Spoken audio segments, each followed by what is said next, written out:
सत श्री अकाल जी दा खालस टीवी देखने वाले देश दुनिया के साढ़े सारे दर्शकों का बहुत बहुत स्वागत है। पंजाब दीयां खास खबरां दी खास बुलेटिन दे नाल मैं हरशरण कौर। अज 8 फरवरी है, दिन बुधवार है। नानकशाही संमत 554 के मुताबिक अज 26 माघ हो गया। खबरां दे इस खास बुलेटिन दे विच तुहानूं सारियां वड्डियां ताज़ा ते अहम खबरां दस दिंदे हां। सब तो पहला पंजाब दे लई वड्डी खबर यह है कि कनैक्शनां दे उत्ते बिजली कनैक्शनां ते प्रीपेड मीटर लाने लाजमी कर दिते गए ने, यानी कि पहला पैसे देने पैणगे, उस तो बाद बिजली मिलेगी। पर डरन की लोड़ नहीं है क्योंकि हाले ये सिर्फ सरकारी कनैक्शनां ते होया है। पर चुप करके आराम नाल बैठ के रहन की भी लोड़ नहीं है क्योंकि जे सरकारी कनैक्शनां ते नियम लागू हो चुके हैं तां ये तुहाडे सब ते भी लागू होवेगा। हाल की घड़ी सिर्फ पंजाब दे विच सरकारी बिजली कनैक्शनां ते स्मार्ट प्रीपेड मीटर लाने लाजमी कर दिते गए हैं ते सूबा सरकार नूं हुण बिजली बिलों का भुगतान पहला करना पवेगा। 1 मार्च तो सरकारी दफ्तरां दे विच प्रीपेड मीटर लाउण दा काम शुरू हो जाएगा ते 31 मार्च 2024 तक पंजाब भर दे सारे 53,000 सरकारी कनैक्शन कवर किए जाएंगे। केंद्रीय बिजली मंत्रालय ने पंजाब दे विच बिजली सुधारां दे लई करीब 9900 करोड़ रुपए की स्कीम नूं प्रवानगी दित्ती है, जिहदे विच 3200 करोड़ की ग्रांट भी शामिल है, जबकि बाकी राशि कर्जे वजों दित्ती जाएगी। केंद्रीय बिजली मंत्रालय दे वल्लों इस शर्त ते पंजाब सरकार नूं यह राशि दित्ती जाएगी कि सूबा सरकार बिजली सबसिडी दे पुराने 9020 करोड़ के बकाए 5 वरियां दे विच तारेगी, जिस करके सरकार नूं प्रति साल 1805 करोड़ रुपए पावरकॉम नूं देने होणगे। नवीं सबसिडी भी नालों नाल तारनी पवेगी। तो इस दे नाल जानकारी ये भी मिली है कि पंजाब दे विच बिजली सुधारां दे काम लई सरकार कोल पैसा नहीं है, जिस करके केंद्रीय बिजली मंत्रालय तो डिस्ट्रीब्यूशन दे सुधारां लई 9900 करोड़ रुपए दे फंड लैण लई मजबूर होना पिया, जिन्हां नाल नवीं ग्रिड, नवीं बिजली लाइनां ते होर सुधारां दे काम कीते जाणगे। पंजाब कैबिनेट ने कुछ महीने पहला ही इस केंद्रीय स्कीम ਦੀਆਂ शर्तां प्रवान कर लईआं सन, जिन्हां तहत स्मार्ट प्रीपेड मीटर लाए जा रहे ने। पंजाब सरकार हुण पावरकॉम नूं समय सिर सबसिडी जारी करन दे लई भी पाबंद होवेगी, यानी कि केंद्री पैसा लैण दे लई आम आदमी पार्टी दी सरकार ने शर्तां मंजूर कीतियां ने ते इन्हां शर्तां दे विच प्रीपेड मीटर लाने लाजमी करन दी भी शर्त है, जिहड़ी कि सरकार ने मन लई है। ते ये क्यों नहीं हो सकदा कि आउंदे समय दे विच सरकार पंजाब दे हर घर दे विच प्रीपेड मीटर लाउण दी शर्त प्रवान कर लवे। हुण एक हैरानीजनक बयान बारे तुहानूं दसदे हां, जिहड़ा कि भारत दे खेतीबाड़ी मंत्री नरेंद्र तोमर ने दिता है। मंगलवार नूं संसद विच नरेंद्र तोमर ने दावा किया कि सरकार वालों किसानां दी आमदन दुगनी करन दीआं कोशिशां दे सकारात्मक नतीजे निकले ने, यानी कि तोमर दे मुताबिक किसानां दी आमदन दुगनी हो गई है। दरअसल सरकार ने अप्रैल 2016 दे विच किसानां दी आमदन दुगनी करन आदि मसलिਆਂ संबंधी अंतर मंत्राला कमेटी का गठन किया सी। कमेटी ने सितंबर 2018 विच अपनी अंतिम रिपोर्ट सरकार नूं सौंपी। रिपोर्ट कहती है कि नीतियां सुधारां ते प्रोग्रामां दी रणनीति घड़ के कई पॉलिसियां लागू कीतियां, जिन्हां ने किसानां दी आमदन दुगनी कीती। हुण किसान जिहड़े खबरां सुन रहे ने वो जरूर कमेंट करके दसन कि उन्हां दी आमदन दुगनी हुई कि नहीं हुई।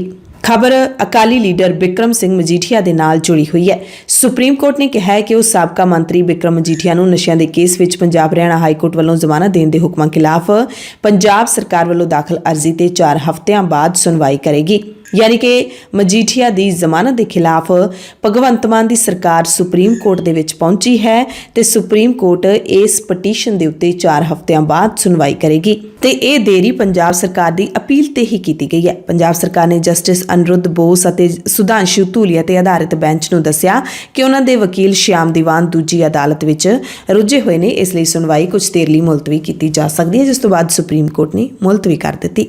आमदन तो वध जायदाद बनाउण दे मामले दे विच गिरफ्तार किए गए पंजाब दे साबका कैबिनेट मंत्री ते कांग्रेसी लीडर साधु सिंह धर्मसोत नूं जदों 3 दिन पुलिस रिमांड ते कल भेजिया गया है तां धर्मसोत ने यह बयान दिता है, यह इल्जाम लाया है कि मैनूं बदनाम करन दे लई झूठे केस विच फसाया जा रहा है। हालांकि मीडिया दे नाल ज़्यादा गलबात करन तो तां साधु ने गुरेज किया, पर इन्ना जरूर कहा कि उन्होंने अदालत नूं सारा कुछ दस दिता है तो उसनूं न्यायपालिका ते पूरा भरोसा है। अदालत का जो भी फैसला होएगा कहंदे खिड़े मत्थे प्रवान करांगा। ते होर जानकारी तुहानूं ये भी दे दिंदे आ कि पंजाब विजिलेंस दे वल्लों पंजाब दे दर्जनां दे करीब 1 दर्जन के करीब साबका मंत्रियों ते विधायकों के खिलाफ जांच की जा रही है। तो इन्हां दे विचों ज़्यादातर लीडर कांग्रेस पार्टी दे हन। कह सकते हैं कि विजिलेंस ने कांग्रेसियां दीयां चिंतावां वधा दित्तियां ने।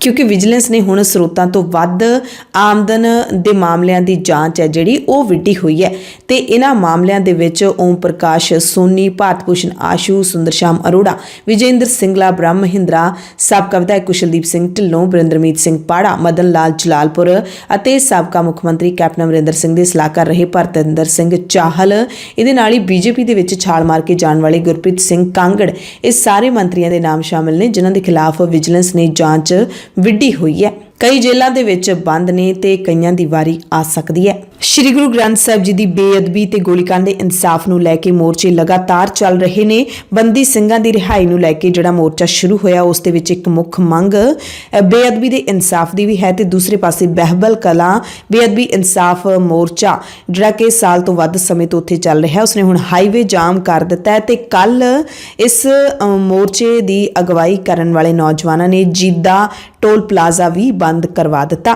ਅੱਜ ਹਾਈਵੇ ਰੋਕੇ ਨੂੰ ਪੂਰਾ ਚੌਥਾ ਦਿਨ ਹੋ ਗਿਆ ਹੈ ਤੇ ਇੱਥੋਂ ਲੰਘਣ ਵਾਲੇ ਲੋਕਾਂ ਨੂੰ ਬਦਲਵੀਂ ਰਾਹਾਂ ਰਾਹੀਂ ਆਪਣੀਆਂ ਮੰਜ਼ਿਲਾਂ ਤੇ ਪਹੁੰਚਣਾ ਪੈ ਰਿਹਾ ਹੈ। ਪੀੜਤਾਂ ਦੀ ਆਪਣੀ ਪੀੜ ਹੈ। ਇਹਨਾਂ ਦਾ ਕਹਿਣਾ ਹੈ ਕਿ ਘਟਨਾਵਾਂ ਦੇ 7.5 ਸਾਲ ਬੀਤਣ ਅਤੇ ਪੰਜਾਬ 'ਚ ਤੀਜੀ ਸਰਕਾਰ ਆਉਣ ਦੇ ਬਾਵਜੂਦ ਵੀ ਨਿਆਂ ਨਹੀਂ ਮਿਲ ਰਿਹਾ। ਪੰਜਾਬ ਸਰਕਾਰ ਤੇ ਰੋਸ ਹੈ ਕਿ ਉਹ ਮਾਮਲੇ ਨੂੰ ਗੰਭੀਰਤਾ ਦੇ ਨਾਲ ਨਹੀਂ ਲੈ ਰਹੀ। ਉਹਨਾਂ ਕਿਹਾ ਕਿ ਇਨਸਾਫ ਦੀ ਪ੍ਰਾਪਤੀ ਤੱਕ ਸੰਘਰਸ਼ ਨਿਰੰਤਰ ਜਾਰੀ ਰਹੇਗਾ। ਪੰਜਾਬ ਵਿਧਾਨ ਸਭਾ ਦੇ ਸਪੀਕਰ ਕੁਲਤਾਰ ਸਿੰਘ ਸੰਧਵਾਂ ਦੀ ਅਗਵਾਈ ਦੇ ਵਿੱਚ ਜਿਹੜੀ ਕੱਲ ਵਿਧਾਨ ਸਭਾ ਦੇ ਵਿੱਚ ਪੰਜਾਬੀ ਮਾਤ ਭਾਸ਼ਾ ਨੂੰ ਲੈ ਕੇ ਮੀਟਿੰਗ ਹੋਈ ਹੈ ਉਸ ਦੇ ਵਿੱਚ ਇਹ ਕਿਹਾ ਗਿਆ ਹੈ ਕਿ ਪੰਜਾਬ ਸਰਕਾਰ ਦੇ ਵੱਲੋਂ ਨਰਸਰੀ ਤੋਂ 12ਵੀਂ ਕਲਾਸ ਤੱਕ ਪੰਜਾਬੀ ਦੀ ਪੜ੍ਹਾਈ ਲਾਜ਼ਮੀ ਕੀਤੀ ਜਾਵੇਗੀ। ਇਸ ਬਾਰੇ ਪੰਜਾਬ ਰਾਜ ਭਾਸ਼ਾ ਐਕਟ ਦੇ ਵਿੱਚ ਸੋਧ ਕੀਤੀ ਜਾਵੇਗੀ। ਕੌਮਾਂਤਰੀ ਮਾਂ ਬੋਲੀ ਦਿਹਾੜੇ ਦੇ ਮੱਦੇਨਜ਼ਰ ਪੰਜਾਬੀ ਮਾਤ ਭਾਸ਼ਾ ਦੇ ਪ੍ਰਚਾਰ ਤੇ ਵਿਕਾਸ ਦੇ ਲਈ ਇਹ ਮੀਟਿੰਗ ਕੁਲਤਾਰ ਸਿੰਘ ਸੰਧਵਾਂ ਦੇ ਵੱਲੋਂ ਬੁਲਾਈ ਗਈ ਸੀ ਤੇ ਮੀਟਿੰਗ ਤੋਂ ਬਾਅਦ ਪੰਜਾਬ ਦੇ ਸਿੱਖਿਆ ਤੇ ਭਾਸ਼ਾ ਮੰਤਰੀ ਹਰਜੋਤ ਸਿੰਘ ਬੈਂਸ ਨੇ ਇਸ ਦਾ ਖੁਲਾਸਾ ਕੀਤਾ, ਐਲਾਨ ਕੀਤਾ। ਮੀਟਿੰਗ ਦੇ ਵਿੱਚ ਕਈ ਵਿਦਵਾਨਾਂ ਨੂੰ ਬੁਲਾਇਆ ਗਿਆ ਸੀ। ਵੱਖ-ਵੱਖ ਧਰਮਾਂ ਦੇ ਪੰਜਾਬੀ ਮਾਹਿਰ ਵਿਦਵਾਨ ਪਹੁੰਚੇ ਸਨ ਜਿਨ੍ਹਾਂ ਨੇ ਸਰਕਾਰ ਨੂੰ ਕਈ ਸੁਝਾਅ ਵੀ ਦਿੱਤੇ ਨੇ। ਪੰਜਾਬੀ ਮਾਂ ਬੋਲੀ ਦੇ ਮੁੱਦੇ ਤੇ ਜਿਹੜੇ ਪੰਜਾਬੀ ਯੂਨੀਵਰਸਿਟੀ ਪਟਿਆਲਾ ਦੇ ਵਿਦਵਾਨ ਪਹੁੰਚੇ ਸਨ ਵਾਈਸ ਚਾਂਸਲਰ ਸਮੇਤ ਉਹਨਾਂ ਨੂੰ ਪੰਜਾਬੀ ਯੂਨੀਵਰਸਿਟੀ ਦੇ ਹੀ ਇੱਕ ਸਾਬਕਾ ਵਿਦਿਆਰਥੀ ਨੇ ਸ਼ੀਸ਼ਾ ਦਿਖਾਉਣ ਦੀ ਕੋਸ਼ਿਸ਼ ਕੀਤੀ ਹੈ। ਅੱਗੇ ਖਬਰ ਵਿਸਥਾਰ 'ਚ ਦੱਸਾਂਗੇ। ਅਡਾਨੀ ਗਰੁੱਪ ਦੇ ਰੌਲੇ ਦੀ ਗੱਲ ਕਰ ਲਈਏ ਤਾਂ ਕੱਲ ਸਦਨ ਦੇ ਵਿੱਚ ਰਾਹੁਲ ਗਾਂਧੀ ਨੇ ਵੱਡਾ ਇਲਜ਼ਾਮ ਲਾਇਆ ਕਿ ਮੋਦੀ ਦੇ ਰਾਜ ਵਿੱਚ ਅਡਾਨੀ ਦੀ ਕਿਸਮਤ ਬਦਲ ਗਈ। ਰਾਸ਼ਟਰਪਤੀ ਦੇ ਭਾਸ਼ਣ ਤੇ ਲਿਆਂਦੇ ਧੰਨਵਾਦ ਮਤੇ ਤੇ ਸੰਸਦ ਦੇ ਵਿੱਚ ਚਰਚਾ ਸ਼ੁਰੂ ਹੋਈ ਤਾਂ ਰਾਹੁਲ ਗਾਂਧੀ ਨੇ ਲੰਬਾ ਚੌੜਾ ਭਾਸ਼ਣ ਦਿੱਤਾ, ਤਸਵੀਰਾਂ ਜਨਤਕ ਕੀਤੀਆਂ ਜਿਸ ਦੇ ਵਿੱਚ ਗੌਤਮ ਅਡਾਨੀ ਸਰਕਾਰ ਦੇ ਨਾਲ ਦਿਖਾਈ ਦੇ ਰਿਹਾ ਹੈ। ਤਸਵੀਰਾਂ ਰਾਹੁਲ ਨੇ ਉਦੋਂ ਦਿਖਾਈਆਂ ਜਦੋਂ ਕਾਨੂੰਨ ਮੰਤਰੀ ਕਿਰਨ ਰਿਜਿਜੂ ਅਤੇ ਬੀਜੇਪੀ ਦੇ ਸੀਨੀਅਰ ਲੀਡਰ ਰਵੀ ਸ਼ੰਕਰ ਪ੍ਰਸਾਦ ਨੇ ਸਬੂਤ ਪੇਸ਼ ਕਰਨ ਦੇ ਲਈ ਕਿਹਾ ਤਾਂ ਰਾਹੁਲ ਨੇ ਸਦਨ ਦੇ ਵਿੱਚ ਸ਼ਰੇਆਮ ਤਸਵੀਰਾਂ ਜਨਤਕ ਕੀਤੀਆਂ। ਰਾਹੁਲ ਨੇ ਸਿੱਧਾ ਪ੍ਰਧਾਨ ਮੰਤਰੀ ਨੂੰ ਸਵਾਲ ਕੀਤਾ ਕਿ ਅਡਾਨੀ ਜੀ ਤੁਹਾਡੇ ਨਾਲ ਕਿੰਨੀ ਵਾਰੀ ਵਿਦੇਸ਼ ਗਏ ਨੇ, ਦੱਸੋ ਤੁਹਾਡੇ ਵਿਦੇਸ਼ ਜਾਣ ਤੋਂ ਬਾਅਦ ਅਡਾਨੀ ਜੀ ਕਿੰਨੀ ਵਾਰੀ ਦੇਸ਼ ਗਏ, ਦੱਸੋ ਕਿੰਨੀ ਵਾਰੀ ਅਜਿਹਾ ਹੋਇਆ ਕਿ ਕਿਸੇ ਮੁਲਕ ਦੇ ਵਿੱਚ ਤੁਹਾਡੇ ਦੌਰੇ ਸਮੇਂ ਅਡਾਨੀ ਨੂੰ ਠੇਕਾ ਮਿਲਿਆ। ਅਡਾਨੀ ਜੀ ਨੇ ਪਿਛਲੇ 20 ਸਾਲਾਂ 'ਚ ਬੀਜੇਪੀ ਨੂੰ ਕਿੰਨਾ ਪੈਸਾ ਦਿੱਤਾ, ਇਹ ਦੱਸੋ ਚੁਣਾਵੀ ਬੌਂਡ ਦੇ ਵਿੱਚ ਅਡਾਨੀ ਨੇ ਤੁਹਾਨੂੰ ਕਿੰਨਾ ਪੈਸਾ ਦਿੱਤਾ। ਰਾਹੁਲ ਗਾਂਧੀ ਦੇ ਤਿੱਖੇ ਸਵਾਲਾਂ ਤੋਂ ਬਾਅਦ ਲੋਕ ਸਭਾ ਦੇ ਸਪੀਕਰ ਨੇ ਰਾਹੁਲ ਗਾਂਧੀ ਨੂੰ ਵੀ ਵਰਜਿਆ। ਇੱਕ ਪਾਸੇ ਸਰਕਾਰ ਇੰਨੇ ਵੱਡੇ ਇਲਜ਼ਾਮ ਚੱਲ ਰਹੀ ਹੈ ਤਾਂ ਦੂਸਰੇ ਪਾਸੇ ਬੀਜੇਪੀ ਦੇ ਮੈਂਬਰ ਸੀਪੀ ਜੋਸ਼ੀ ਨੇ ਰਾਸ਼ਟਰਪਤੀ ਦੇ ਭਾਸ਼ਣ ਤੇ ਧੰਨਵਾਦ ਮਤੇ ਤੇ ਚਰਚਾ ਸ਼ੁਰੂ ਕਰਦਿਆਂ ਰਾਮਾਇਣ ਦੀਆਂ ਘਟਨਾਵਾਂ ਦਾ ਹਵਾਲਾ ਦਿੱਤਾ ਤੇ ਰਾਸ਼ਟਰਪਤੀ ਮੁਰਮੂ ਦੀ ਤੁਲਨਾ ਸ਼ਬਰੀ ਨਾਲ ਕੀਤੀ ਤੇ ਪ੍ਰਧਾਨ ਮੰਤਰੀ ਨਰਿੰਦਰ ਮੋਦੀ ਦੀ ਤੁਲਨਾ ਭਗਵਾਨ ਰਾਮ ਦੇ ਨਾਲ ਕਰ ਦਿੱਤੀ। ਉਧਰ ਸੁਪਰੀਮ ਕੋਰਟ ਦੇ ਵਿੱਚ ਇੱਕ ਪਟੀਸ਼ਨ ਦਾਇਰ ਕਰਕੇ ਮੰਗ ਕੀਤੀ ਗਈ ਹੈ ਕਿ ਸੇਬੀ ਵੱਲੋਂ ਪੁਸ਼ਟੀ ਕੀਤੇ ਬਿਨਾਂ ਅਡਾਨੀ ਗਰੁੱਪ ਨਾਲ ਜੁੜੇ ਬਿਆਨ ਤੇ ਦੋਸ਼ ਮੀਡੀਆ ਵਿੱਚ ਆਉਣ ਤੋਂ ਰੋਕੇ ਜਾਣ। ਮੀਡੀਆ ਨੂੰ ਚੁੱਪ ਕਰਾਉਣ ਦੀ ਪਟੀਸ਼ਨ ਯਾਨੀ ਕਿ ਸੁਪਰੀਮ ਕੋਰਟ ਦੇ ਵਿੱਚ ਦਾਖਲ ਹੋਈ ਹੈ। ਇਸ ਨੂੰ ਹਾਲੇ ਸੁਣਵਾਈ ਦੇ ਲਈ ਸੂਚੀਬੱਧ ਕੀਤਾ ਜਾਣਾ ਹੈ। ਇੱਕ ਹੋਰ ਅਹਿਮ ਜਾਣਕਾਰੀ ਹੈ ਕਿ ਅਡਾਨੀ ਗਰੁੱਪ ਦੇ ਵਿੱਚ LIC ਦੇ ਨਿਵੇਸ਼ ਤੇ ਕਈਆਂ ਨੇ ਫਿਕਰ ਜ਼ਾਹਿਰ ਕੀਤਾ। ਉਸ ਤੋਂ ਬਾਅਦ ਸਰਕਾਰ ਨੇ ਜਾਣਕਾਰੀ ਦਿੱਤੀ ਹੈ ਕਿ LIC ਜਿਹੜੀ ਕਿ ਬੀਮਾ ਕੰਪਨੀ ਹੈ ਇਸਨੇ ਸਰਕਾਰ ਨੂੰ ਦੱਸਿਆ ਕਿ ਉਹ ਰੈਗੂਲੇਟਰੀ ਢਾਂਚੇ ਦਾ ਸਖਤੀ ਨਾਲ ਪਾਲਣ ਕਰ ਰਹੇ ਨੇ। ਯਾਨੀ ਕਿ ਅਡਾਨੀ ਗਰੁੱਪ ਦੇ ਵਿੱਚ ਨਿਵੇਸ਼ ਮੌਕੇ LIC ਨੇ ਨਿਯਮਾਂ ਦਾ ਸਖਤੀ ਨਾਲ ਪਾਲਣ ਕੀਤਾ।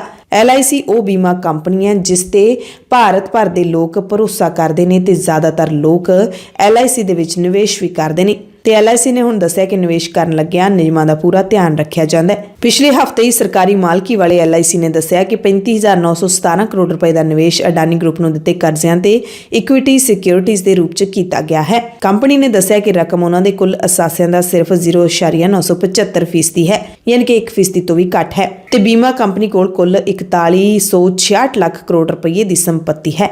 ਅਡਾਨੀ ਦੇ ਲਗਾਤਾਰ ਡਿੱਗਦੇ ਸ਼ੇਅਰਾਂ ਦੇ ਬਾਵਜੂਦ ਫਿਚ ਰੇਟਿੰਗਸ ਤੇ ਮੂਡੀਜ਼ ਇਨਵੈਸਟਰ ਸਰਵਿਸ ਨੇ ਕਿਹਾ ਹੈ ਕਿ ਅਡਾਨੀ ਗਰੁੱਪ ਦੇ ਸਟਾਕ ਦੇ ਵਿੱਚ ਗਿਰਾਵਟ ਦਾ ਭਾਰਤੀ ਬੈਂਕਾਂ ਨੂੰ ਕੋਈ ਵੱਡਾ ਖਤਰਾ ਨਹੀਂ ਹੈ। ਉਹਨਾਂ ਕਿਹਾ ਕਿ ਬੈਂਕਾਂ ਆਪਣੇ ਆਪ ਦੇ ਵਿੱਚ ਇੰਨੀਆਂ ਜ਼ਿਆਦਾ ਗਰੁੱਪ ਦੇ ਸੰਪਰਕ ਵਿੱਚ ਨਹੀਂ ਹਨ ਕਿ ਕੋਈ ਜ਼ਿਆਦਾ ਜ਼ੋਖਮ ਵਾਲੀ ਸਥਿਤੀ ਬਣੇ। ਬੈਂਕਾਂ ਦੀ ਕ੍ਰੈਡਿਟ ਪ੍ਰੋਫਾਈਲ ਨੂੰ ਵੀ ਅਜਿਹਾ ਕੋਈ ਖਤਰਾ ਨਹੀਂ ਹੈ। ਹਾਲਾਂਕਿ ਅਮਰੀਕਾ ਦੀ ਹਿੰਡਨਬਰਗ ਰਿਸਰਚ ਦੀ ਰਿਪੋਰਟ ਆਉਣ ਤੋਂ ਬਾਅਦ ਅਡਾਨੀ ਗਰੁੱਪ ਦੀਆਂ ਕੰਪਨੀਆਂ ਦੇ ਸ਼ੇਅਰਾਂ ਦੇ ਵਿੱਚ ਵੱਡੀ ਗਿਰਾਵਟ ਦਰਜ ਕੀਤੀ ਗਈ ਹੈ। ਦਿੱਲੀ ਦੇ ਦਿਲ ਦਹਿਲਾਉਣ ਵਾਲੇ ਸ਼ਰਦਾ ਵਾਲਕਰ ਕਤਲकांड ਦੇ ਵਿੱਚ ਪੁਲਿਸ ਨੇ ਚਾਰਜਸ਼ੀਟ ਦਾਇਰ ਕਰਨ ਦਾ ਦਾਅਵਾ ਕੀਤਾ ਹੈ। ਪੁਲਿਸ ਨੇ ਦੱਸਿਆ ਹੈ ਕਿ ਕੇਸ ਦਾ ਮੁੱਖ ਮੁਲਜ਼ਮ ਤੇ ਸ਼ਰਦਾ ਦਾ ਲਿਵ ਇਨ ਪਾਰਟਨਰ ਆਫਤਾਬ ਅਮੀਨ ਪੂਨਾਵਾਲਾ ਇੱਕ ਐਪ ਰਾਹੀਂ ਕਈ ਔਰਤਾਂ ਨੂੰ ਡੇਟ ਕਰ ਰਿਹਾ ਸੀ ਤੇ ਇੱਕ ਔਰਤ ਨੂੰ ਉਸ ਵੇਲੇ ਵੀ ਘਰ ਲਿਆਇਆ ਸੀ ਜਦੋਂ ਸ਼ਰਦਾ ਵਾਲਕਰ ਦੀ ਲਾਸ਼ ਦੇ ਟੁਕੜੇ ਫ੍ਰਿਜ ਵਿੱਚ ਪਏ ਹੋਏ ਸਨ। ਪੁਲਿਸ ਨੇ ਦੋਸ਼ ਪੱਤਰ ਦੇ ਵਿੱਚ ਇਹ ਵੀ ਦੱਸਿਆ ਕਿ ਸ਼ਰਦਾ ਇਸ ਡਰ ਦੇ ਵਿੱਚ ਜਿਉ ਰਹੀ ਸੀ ਕਿ ਉਸ ਦਾ ਕਤਲ ਕਰ ਦਿੱਤਾ ਜਾਏਗਾ। ਪੂਨਾਵਾਲਾ ਨੇ ਪੁਲਿਸ ਨੂੰ ਝੂਠਾ ਬਿਆਨ ਦੇ ਕੇ ਗੁੰਮਰਾਹ ਕਰਨ ਦੀ ਵੀ ਕੋਸ਼ਿਸ਼ ਕੀਤੀ ਸੀ ਕਿ ਉਸਨੇ ਸ਼ਰਦਾ ਦੇ ਕਤਲ ਮਗਰੋਂ ਉਸਦੇ ਸਰੀਰਕ ਅੰਗਾਂ ਨੂੰ ਸਾੜ ਦਿੱਤਾ ਸੀ। ਪੂਨਾਵਾਲਾ ਫ੍ਰਿਜ ਨੂੰ ਸਾਫ਼ ਕਰਨ ਲਈ ਸ਼ਰਦਾ ਦੀ ਲਾਸ਼ ਦੇ ਟੁਕੜੇ ਉੱਪਰਲੀ ਸ਼ੈਲਫ ਦੇ ਵਿੱਚ ਤਬਦੀਲ ਕਰਦਾ ਸੀ ਜਾਂ ਫਿਰ ਰਸੋਈ ਦੇ ਵਿੱਚ ਰੱਖਦਾ ਹੁੰਦਾ ਸੀ। ਸਨਸਨੀਖੇਜ਼ ਮਾਮਲੇ ਤੋਂ ਲਗਾਤਾਰ ਪਰਦੇ ਉੱਠ ਰਹੇ ਨੇ। ਚਾਰਜਸ਼ੀਟ ਦੇ ਵਿੱਚ ਹੋਰ ਕੀ ਕੁਝ ਖੁਲਾਸੇ ਹੋਏ ਨੇ ਉਸ ਬਾਰੇ ਹਾਲੇ ਕੁਝ ਵੀ ਜਨਤਕ ਨਹੀਂ ਕੀਤਾ ਗਿਆ। ਪੰਜਾਬ ਦੇ ਵਿੱਚ ਈਸਾਈ ਪਾਦਰੀ ਕਿਸ ਤਰੀਕੇ ਦੇ ਨਾਲ ਝੂਠੇ ਵਾਅਦੇ ਤੇ ਦਾਅਵੇ ਕਰਕੇ ਲੋਕਾਂ ਨੂੰ ਧਰਮ ਪਰਿਵਰਤਨ ਕਰਵਾ ਰਹੇ ਨੇ, ਇਸ ਬਾਰੇ ਇੱਕ ਖਾਸ ਰਿਪੋਰਟ ਪੰਜਾਬੀ ਟ੍ਰਿਬਿਊਨ ਨੇ ਕੀਤੀ ਹੈ, ਜਿਸ ਦੇ ਵਿੱਚ ਦੱਸਿਆ ਗਿਆ ਹੈ ਕਿ ਆਪਣੇ ਆਪ ਬਣੇ ਪਾਦਰੀ ਘਰਾਂ ਦੇ ਵਿੱਚ ਹੀ ਚਰਚਾਂ ਚਲਾਉਣ ਲੱਗੇ ਨੇ। ਲੋਕਾਂ ਨੂੰ ਪਿੱਛੇ ਲਾਉਣ ਦੇ ਲਈ ਟੱਪੇ, ਗਿੱਧੇ ਤੇ ਬੋਲੀਆਂ ਦੀ ਵੀ ਵਰਤੋਂ ਹੋ ਰਹੀ ਹੈ। ਲੋਕਾਂ ਨੂੰ ਵੱਡੇ ਵੱਡੇ ਸਬਜ਼ ਬਾਗ ਦਿਖਾਏ ਜਾ ਰਹੇ ਨੇ। ਕਰਾਮਾਤਾਂ ਦੇ ਨਾਂ ਤੇ ਗੁੰਮਰਾਹ ਕਰਕੇ ਉਹਨਾਂ ਨੂੰ ਹੋਰਨਾਂ ਧਰਮਾਂ ਚੋਂ ਈਸਾਈ ਧਰਮ ਦੇ ਵਿੱਚ ਬਦਲਿਆ ਜਾ ਰਿਹਾ ਹੈ ਤੇ ਇਹ ਘਟੀਆ ਵਰਤਾਰਾ ਪੰਜਾਬ ਦੇ ਕਈ ਇਲਾਕਿਆਂ ਦੇ ਵਿੱਚ ਵਰਤ ਰਿਹਾ ਹੈ। ਇਹ ਰਿਪੋਰਟ ਆਉਣ ਤੋਂ ਬਾਅਦ ਮੁੜ ਤੋਂ ਇਹ ਮਾਮਲਾ ਗਰਮਾ ਸਕਦਾ ਹੈ। ਪਿਛਲੇ ਸਮੇਂ ਦੇ ਵਿੱਚ ਸਿੱਖ ਕੌਮ ਦੇ ਲੀਡਰਾਂ ਨੇ ਹੀ ਇਸ ਮਾਮਲੇ ਨੂੰ ਪਹਿਲ ਦੇ ਆਧਾਰ ਤੇ ਚੁੱਕਿਆ ਸੀ, ਚਾਹੇ ਉਹ ਸ਼੍ਰੀ ਅਕਾਲ ਤਖਤ ਸਾਹਿਬ ਦੇ ਕਾਰਜਕਾਰੀ ਜਥੇਦਾਰ ਗਿਆਨੀ ਹਰਪ੍ਰੀਤ ਸਿੰਘ ਹੋਣ, SGPC ਹੋਵੇ ਜਾਂ ਫਿਰ ਵਾਰਿਸ ਪੰਜਾਬ ਦੇ ਜਥੇਬੰਦੀ ਦੇ ਨੌਜਵਾਨ ਲੀਡਰ ਅੰਮ੍ਰਿਤਪਾਲ ਸਿੰਘ ਹੋਣ। ਅੰਮ੍ਰਿਤਪਾਲ ਸਿੰਘ ਨੇ ਤਾਂ ਜਨਤਕ ਤੌਰ ਤੇ ਤਕਰੀਰਾਂ ਦਿੰਦੇ ਹੋਏ ਖਾਸ ਤੌਰ ਤੇ ਅਜਿਹੇ ਪਖੰਡੀ ਪਾਦਰੀ ਨੇ ਉਹਨਾਂ ਨੂੰ ਵਰਜਿਆ ਸੀ, ਜਿਸ ਤੋਂ ਬਾਅਦ ਦੋਵਾਂ ਧਿਰਾਂ ਦੇ ਵਿੱਚ ਟਕਰਾਅ ਵਾਲੇ ਹਾਲਾਤ ਵੀ ਬਣ ਗਏ ਸਨ, ਪਰ ਮਾਮਲਾ ਸੁਲਝ ਜਾਂਦਾ ਸੀ। ਇੰਨਾ ਹੀ ਨਹੀਂ, ਜਿਹੜੇ ਮਾਨਤਾ ਪ੍ਰਾਪਤ ਪਾਦਰੀ ਨੇ ਉਹਨਾਂ ਨੇ ਉਸ ਵੇਲੇ ਸ਼੍ਰੀ ਅਕਾਲ ਤਖਤ ਸਾਹਿਬ ਜਾ ਕੇ ਜਥੇਦਾਰ ਦੇ ਨਾਲ ਮੁਲਾਕਾਤਾਂ ਵੀ ਕੀਤੀਆਂ ਸਨ ਅਤੇ ਜਥੇਦਾਰ ਨੇ ਕਥਿਤ ਤੌਰ ਤੇ ਜਿਹੜੇ ਪਖੰਡੀ ਪਾਦਰੀ ਨੇ, ਝੂਠੇ ਪਾਦਰੀ ਨੇ, ਉਹਨਾਂ ਨੂੰ ਸਖਤੀ ਨਾਲ ਵਰਜਣ ਦੀ ਹਦਾਇਤ ਵੀ ਦਿੱਤੀ ਸੀ। ਪਿਛਲੇ ਦਿਨੀ ਕੁਝ ਅਜਿਹੇ ਪੰਜਾਬ ਦੇ ਅਖੌਤੀ ਪਾਦਰੀਆਂ ਦੇ ਟਿਕਾਣਿਆਂ ਤੇ ਇਨਕਮ ਟੈਕਸ ਵਿਭਾਗ ਨੇ ਰੇਡਾਂ ਵੀ ਕੀਤੀਆਂ ਨੇ ਤੇ ਕਰੋੜਾਂ ਦੀ ਰਾਸ਼ੀ ਵੀ ਜ਼ਬਤ ਕੀਤੀ ਹੈ। ਇਹਨਾਂ ਸਾਰੀਆਂ ਖਬਰਾਂ ਨੂੰ ਦੇਖ ਕੇ ਕਿਹਾ ਜਾ ਸਕਦਾ ਹੈ ਕਿ ਇੱਕ ਵੱਡਾ ਜਿਹੜਾ ਜਾਲ ਹੈ ਉਹ ਵਿਛਾਇਆ ਗਿਆ ਪੰਜਾਬ ਦੇ ਵਿੱਚ, ਜਿਸ ਦੇ ਤਹਿਤ ਧਰਮ ਪਰਿਵਰਤਨ ਤਾਂ ਕੀਤਾ ਹੀ ਜਾ ਰਿਹਾ, ਨਾਲ ਲੋਕਾਂ ਨੂੰ ਲੁੱਟਿਆ ਵੀ ਜਾ ਰਿਹਾ ਹੈ ਤੇ ਈਸਾਈ ਧਰਮ ਦੇ ਜ਼ਿੰਮੇਦਾਰ ਲੀਡਰਾਂ ਨੂੰ ਇਸ ਮਸਲੇ ਨੂੰ ਗੰਭੀਰਤਾ ਦੇ ਨਾਲ ਲੈਣਾ ਚਾਹੀਦਾ ਹੈ ਤੇ ਡੂੰਘਾਈ ਦੇ ਨਾਲ ਇਸ ਦੀ ਜਾਂਚ ਕਰਨੀ ਚਾਹੀਦੀ ਹੈ। ਪੰਜਾਬ ਦੀਆਂ ਖਾਸ ਖਬਰਾਂ ਦੇ ਖਾਸ ਬੁਲੇਟਿਨ ਦੇ ਵਿੱਚ ਕੁਝ ਹੋਰ ਖਬਰਾਂ ਵਿਸਤਾਰ ਨਾਲ ਦੱਸਦੇ ਹਾਂ ਤੇ ਸਭ ਤੋਂ ਪਹਿਲਾਂ ਤੁਰਕੀ ਅਤੇ ਸੀਰੀਆ ਦੇ ਹਾਲਾਤਾਂ ਬਾਰੇ ਤੁਹਾਨੂੰ ਜਾਣਕਾਰੀ ਦਿੰਦੇ ਹਾਂ। ਤੁਰਕੀ ਅਤੇ ਸੀਰੀਆ ਦੇ ਵਿੱਚ ਮੌਤਾਂ ਦਾ ਮੰਜ਼ਰ ਲਗਾਤਾਰ ਜਾਰੀ ਹੈ। ਇਸ ਦਰਮਿਆਨ ਤੁਰਕੀ ਦੇ ਰਾਸ਼ਟਰਪਤੀ ਰਜਬ ਤੈਯਿਪ ਅਰਦੋਆਨ ਨੇ ਭੂਚਾਲ ਦੇ ਨਾਲ ਬੁਰੀ ਤਰ੍ਹਾਂ ਪ੍ਰਭਾਵਿਤ ਆਪਣੇ ਮੁਲਕ ਦੇ 10 ਇਲਾਕਿਆਂ ਦੇ ਵਿੱਚ ਅਗਲੇ 3 ਮਹੀਨਿਆਂ ਤੱਕ ਐਮਰਜੈਂਸੀ ਲਾਉਣ ਦਾ ਐਲਾਨ ਕਰ ਦਿੱਤਾ ਹੈ। ਰਾਸ਼ਟਰਪਤੀ ਅਰਦੋਆਨ ਨੇ ਅਧਿਕਾਰਿਤ ਟਵਿੱਟਰ ਹੈਂਡਲ ਤੋਂ ਟਵੀਟ ਕਰਦਿਆਂ ਕਿਹਾ ਕਿ ਸੰਵਿਧਾਨ ਦੀ ਧਾਰਾ 119 ਦੀ ਵਰਤੋਂ ਕਰਦੇ ਹੋਏ ਅਸੀਂ ਤਬਾਹੀ ਦੇ ਨਾਲ ਪ੍ਰਭਾਵਿਤ 10 ਸੂਬਿਆਂ ਦੇ ਵਿੱਚ ਰਾਹਤ ਤੇ ਬਚਾਅ ਕਾਰਜਾਂ ਦੇ ਵਿੱਚ ਤੇਜ਼ੀ ਲਿਆਉਣ ਖਾਤਰ ਐਮਰਜੈਂਸੀ ਲਾਉਣ ਦਾ ਐਲਾਨ ਕੀਤਾ। ਰਾਸ਼ਟਰਪਤੀ ਨੇ ਇਹ ਵੀ ਦੱਸਿਆ ਕਿ ਕੇਵਲ ਤੁਰਕੀ ਦੇ ਵਿੱਚ ਮਰਨ ਵਾਲਿਆਂ ਦੀ ਗਿਣਤੀ ਵੱਧ ਕੇ 3549 ਹੋ ਗਈ ਹੈ, ਯਾਨੀ ਕਿ 3500 ਤੋਂ ਵੱਧ ਗਈ ਹੈ। ਹਾਲਾਂਕਿ ਅਧਿਕਾਰਿਤ ਅੰਕੜੇ ਮਰਨ ਵਾਲਿਆਂ ਦੀ ਗਿਣਤੀ ਟੋਟਲ ਹੈ ਜਿਹੜੀ ਉਹ 5000 ਤੋਂ ਵੀ ਵੱਧ ਦੱਸ ਰਹੇ ਨੇ। 20000 ਲੋਕ ਜ਼ਖਮੀ ਨੇ, 6000 ਇਮਾਰਤਾਂ ਢਹਿ ਢੇਰੀ ਹੋ ਗਈਆਂ ਨੇ ਤੇ ਇਹਨਾਂ ਇਮਾਰਤਾਂ ਦੇ ਵਿੱਚ ਜਿਹੜੇ ਲੋਕ ਮੌਜੂਦ ਸਨ ਉਹ ਲਾਸ਼ਾਂ ਬਣ ਰਹੇ ਨੇ। ਸੀਰੀਆ ਦੇ ਵਿੱਚ ਵੀ 1602 ਵਿਅਕਤੀਆਂ ਦੇ ਮਾਰੇ ਜਾਣ ਦੀ ਪੁਸ਼ਟੀ ਹੋਈ ਹੈ। ਰਾਸ਼ਟਰਪਤੀ ਨੇ ਦੁਨੀਆ ਦੇ 70 ਮੁਲਕਾਂ ਤੋਂ ਮਦਦ ਦੇ ਪ੍ਰਸਤਾਵ ਮਿਲਣ ਦੀ ਪੁਸ਼ਟੀ ਵੀ ਕੀਤੀ ਹੈ। ਅਰਦੋਆਨ ਨੇ ਤੁਰਕੀ ਦੇ 5ਵੇਂ ਸਭ ਤੋਂ ਵੱਡੇ ਸ਼ਹਿਰ ਅੰਤਲੀਆ ਦੇ ਵਿੱਚ ਭੂਚਾਲ ਦੇ ਨਾਲ ਬੇਘਰ ਹੋਏ ਲੋਕਾਂ ਨੂੰ ਉੱਥੋਂ ਦੇ ਹੋਟਲਾਂ ਦੇ ਵਿੱਚ ਰੱਖਣ ਦੀ ਯੋਜਨਾ ਦਾ ਵੀ ਐਲਾਨ ਕੀਤਾ ਹੈ। ਇਹ ਬਹੁਤ ਪ੍ਰਭਾਵਿਤ ਇਲਾਕਾ ਹੈ। दरअसल तुर्की ਦੇ ਵਿੱਚ ਸੋਮਵਾਰ ਤੜਕੇ ਭੁਚਾਲ ਆਇਆ, ਮੌਤ ਦਾ ਪੈਗਾਮ ਲੈ ਕੇ ਆਇਆ। ਮੌਤ ਵੀ ਇੱਕ ਦੋ ਜਣਿਆਂ ਦੀ ਨਹੀਂ ਬਲਕਿ ਹਜ਼ਾਰਾਂ ਦੀ ਗਿਣਤੀ ਵਿੱਚ ਲੋਕ ਮਰ ਰਹੇ ਨੇ, ਇਮਾਰਤਾਂ ਡਿੱਗ ਰਹੀਆਂ ਨੇ, ਉਹਨਾਂ ਦੇ ਵਿੱਚ ਮੌਜੂਦ ਲੋਕ ਮਲਬੇ ਦੇ ਹੇਠਾਂ ਦੱਬੇ ਜਾ ਰਹੇ ਨੇ। ਕੋਈ ਕਿਸਮਤ ਵਾਲਾ ਜਿਹੜਾ ਉਹ ਜਿਉਂਦਾ ਵੀ ਨਿਕਲ ਰਿਹਾ ਹੈ। ਇਸ ਜਾਨਲੇਵਾ ਭੁਚਾਲ ਨੇ ਤੁਰਕੀ ਅਤੇ ਸੀਰੀਆ ਦੇ ਹਜ਼ਾਰਾਂ ਲੋਕਾਂ ਦੀ ਜ਼ਿੰਦਗੀ ਬਦਲ ਦਿੱਤੀ ਹੈ। ਜਿਨ੍ਹਾਂ ਘਰਾਂ ਦੇ ਵਿੱਚ ਲੋਕ ਰਾਤ ਨੂੰ ਆਰਾਮ ਨਾਲ ਸੁੱਤੇ ਸਨ, ਸਵੇਰ ਹੋਣ ਤੋਂ ਪਹਿਲਾਂ ਉਹ ਮਲਬੇ ਦੇ ਵਿੱਚ ਬਦਲ ਗਏ ਅਤੇ ਲੋਕਾਂ ਦੀ ਜ਼ਿੰਦਗੀ ਮੌਤ ਦੇ ਵਿੱਚ ਬਦਲ ਗਈ। ਤੁਰਕੀ ਅਤੇ ਸੀਰੀਆ ਦੇ ਵਿੱਚ ਭੂਚਾਲ ਤੋਂ ਬਾਅਦ ਲਗਾਤਾਰ ਜੰਗੀ ਪੱਧਰ ਤੇ ਰਾਹਤ ਕਾਰਜ ਜਾਰੀ ਨੇ, ਪਰ ਭੂਚਾਲ ਤੋਂ ਬਾਅਦ ਪਏ ਮੀਂਹ ਕਾਰਨ ਰਾਹਤ ਕਾਰਜਾਂ ਦੇ ਵਿੱਚ ਰੁਕਾਵਟ ਜ਼ਰੂਰ ਪੈ ਰਹੀ ਹੈ। ਸੋਮਵਾਰ ਤੜਕੇ ਸਵੇਰੇ 4:17 ਤੇ ਭੂਚਾਲ ਉਸ ਵਕਤ ਆਇਆ ਸੀ ਜਦੋਂ ਸਾਰੇ ਸੁੱਤੇ ਹੁੰਦੇ ਨੇ। ਕੋਈ ਜਾਗਦਾ ਹੁੰਦਾ ਹੈ। ਪਹਿਰ ਦੇ ਤੜਕੇ ਜ਼ਿਆਦਾਤਰ ਲੋਕ ਇਸ ਸਮੇਂ ਸੁੱਤੇ ਹੁੰਦੇ ਨੇ। ਹਰ ਮੁਲਕ ਦੇ ਵਿੱਚ, ਪੂਰੀ ਦੁਨੀਆ ਦੇ ਵਿੱਚ ਭੂਚਾਲ ਦੀ ਤੀਬਰਤਾ ਗਾਜ਼ੀਅਨਟੇਪ ਨੇੜੇ 7.8 ਸੀ। ਇਸ ਨੇ ਸੁੱਤੇ ਪਏ ਲੋਕਾਂ ਨੂੰ ਬਹੁਤ ਹੀ ਬੁਰੇ ਤਰੀਕੇ ਨਾਲ ਦੱਬ ਲਿਆ। ਸੋਮਵਾਰ ਨੂੰ ਦੁਪਹਿਰੇ ਸਥਾਨਕ ਸਮੇਂ ਮੁਤਾਬਿਕ 1:30 ਤੇ ਫੇਰ ਇੱਕ ਭੂਚਾਲ ਆਇਆ। ਉਸ ਤੋਂ ਬਾਅਦ ਫੇਰ ਇੱਕ ਭੂਚਾਲ ਆਇਆ। ਲਗਾਤਾਰ ਭੂਚਾਲ ਆਇਆ ਸੋਮਵਾਰ ਨੂੰ ਵਾਰੀ-ਵਾਰੀ, ਜਿਸ ਨੇ ਹਜ਼ਾਰਾਂ ਲੋਕਾਂ ਨੂੰ ਖਤਮ ਕਰ ਦਿੱਤਾ।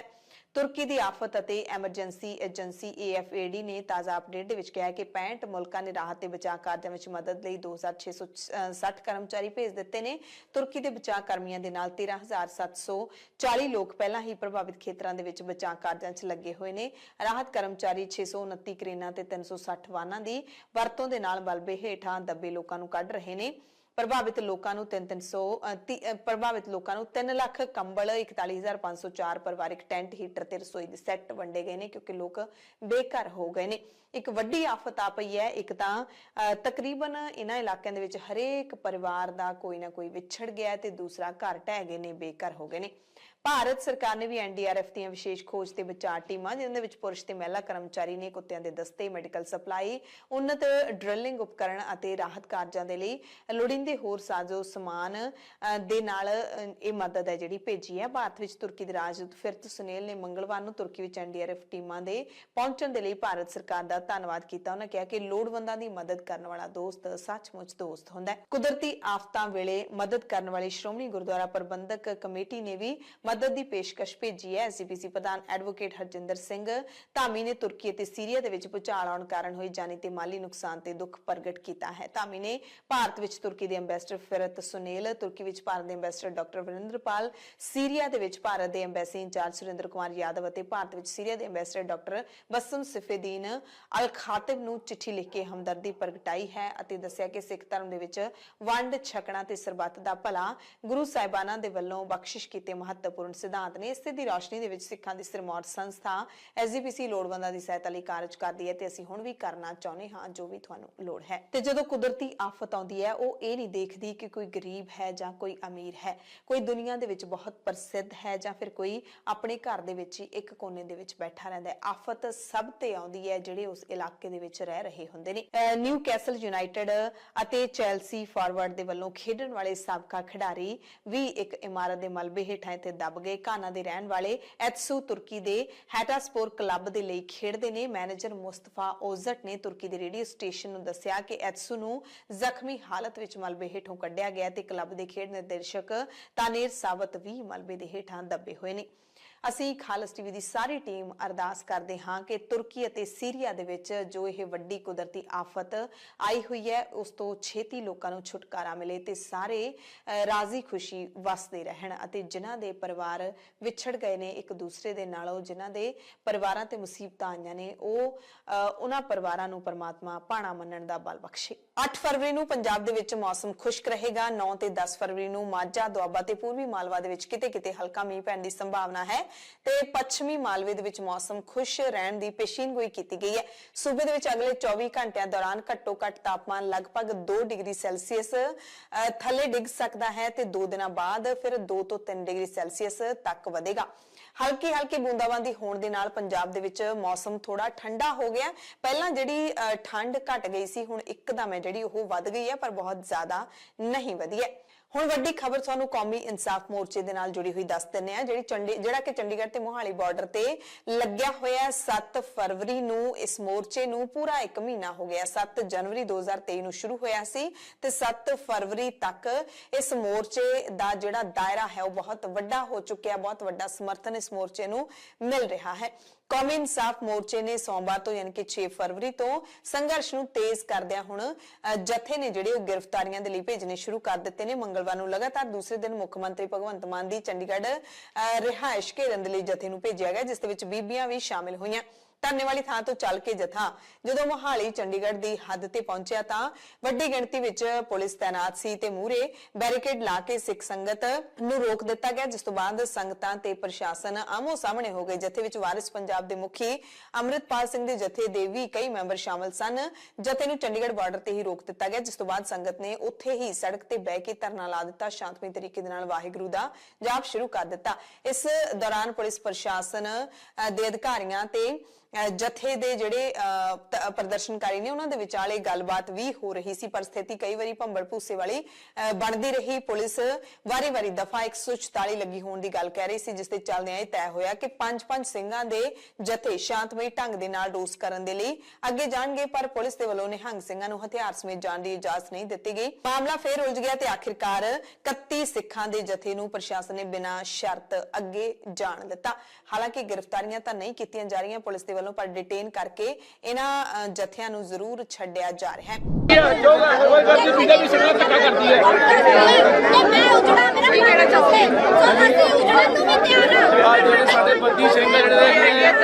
सजा पूरी हो चुकी है, फिर भी इन्हें जेलों में बंद किया। साढ़े सजा पूरी हो गई, 28-35 साल सजा हो गई है, फिर भी 14 साल सजा होती है, इन्हें फिर बंद किए हैं।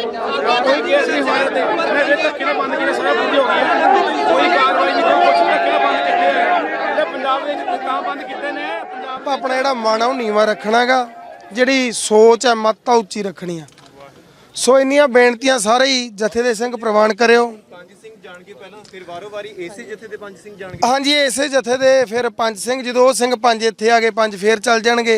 ਜਦੋਂ ਉਹਨਾਂ ਨੇ ਉੱਥੇ ਅਰਦਾਸ ਬੇਨਤੀ ਕਰਤੀ ਸੁਖਮਣੀ ਸਾਹਿਬ ਕਿੱਥੇ ਜਾ ਕੇ ਅਰਦਾਸ ਬੇਨਤੀ ਕਰਨੀ? ਇਹ ਆਪਣਾ ਮੁੱਖ ਮੰਤਰੀ ਸੀਐਮ ਦੀ ਕੋਠੀ ਦੇ ਅੱਗੇ ਜੀ। ਇਹ ਕਿੰਨੇ ਫਿਰ ਇਦਾਂ ਤਾਂ ਵੀ ਸਿੰਘ ਸਾਹਿਬ ਪੂਰਾ ਦਿਨ ਹੀ ਲੱਗ ਜਾਊਗਾ। ਚਲੋ ਫੇਰ ਕੀ ਹੁੰਦਾ ਜੀ, ਆਪਾਂ ਨੂੰ ਤਾਂ ਚਾਹੇ ਜੇਲ੍ਹਾਂ 'ਚ ਡੱਕ ਲੈਣ, ਜਦੋਂ 27 28 ਸਾਲਾਂ ਦੇ ਅੰਦਰ ਬੈਠੇ ਨੇ, ਤੇ ਆਪਾਂ ਨੂੰ ਸਾਰੇ ਸਿੰਘਾਂ ਨੂੰ ਇੱਕ ਦਿਨ ਨਾਲ ਤਾਂ ਕੋਈ ਫਰਕ ਨਹੀਂ ਪੈਂਦਾ।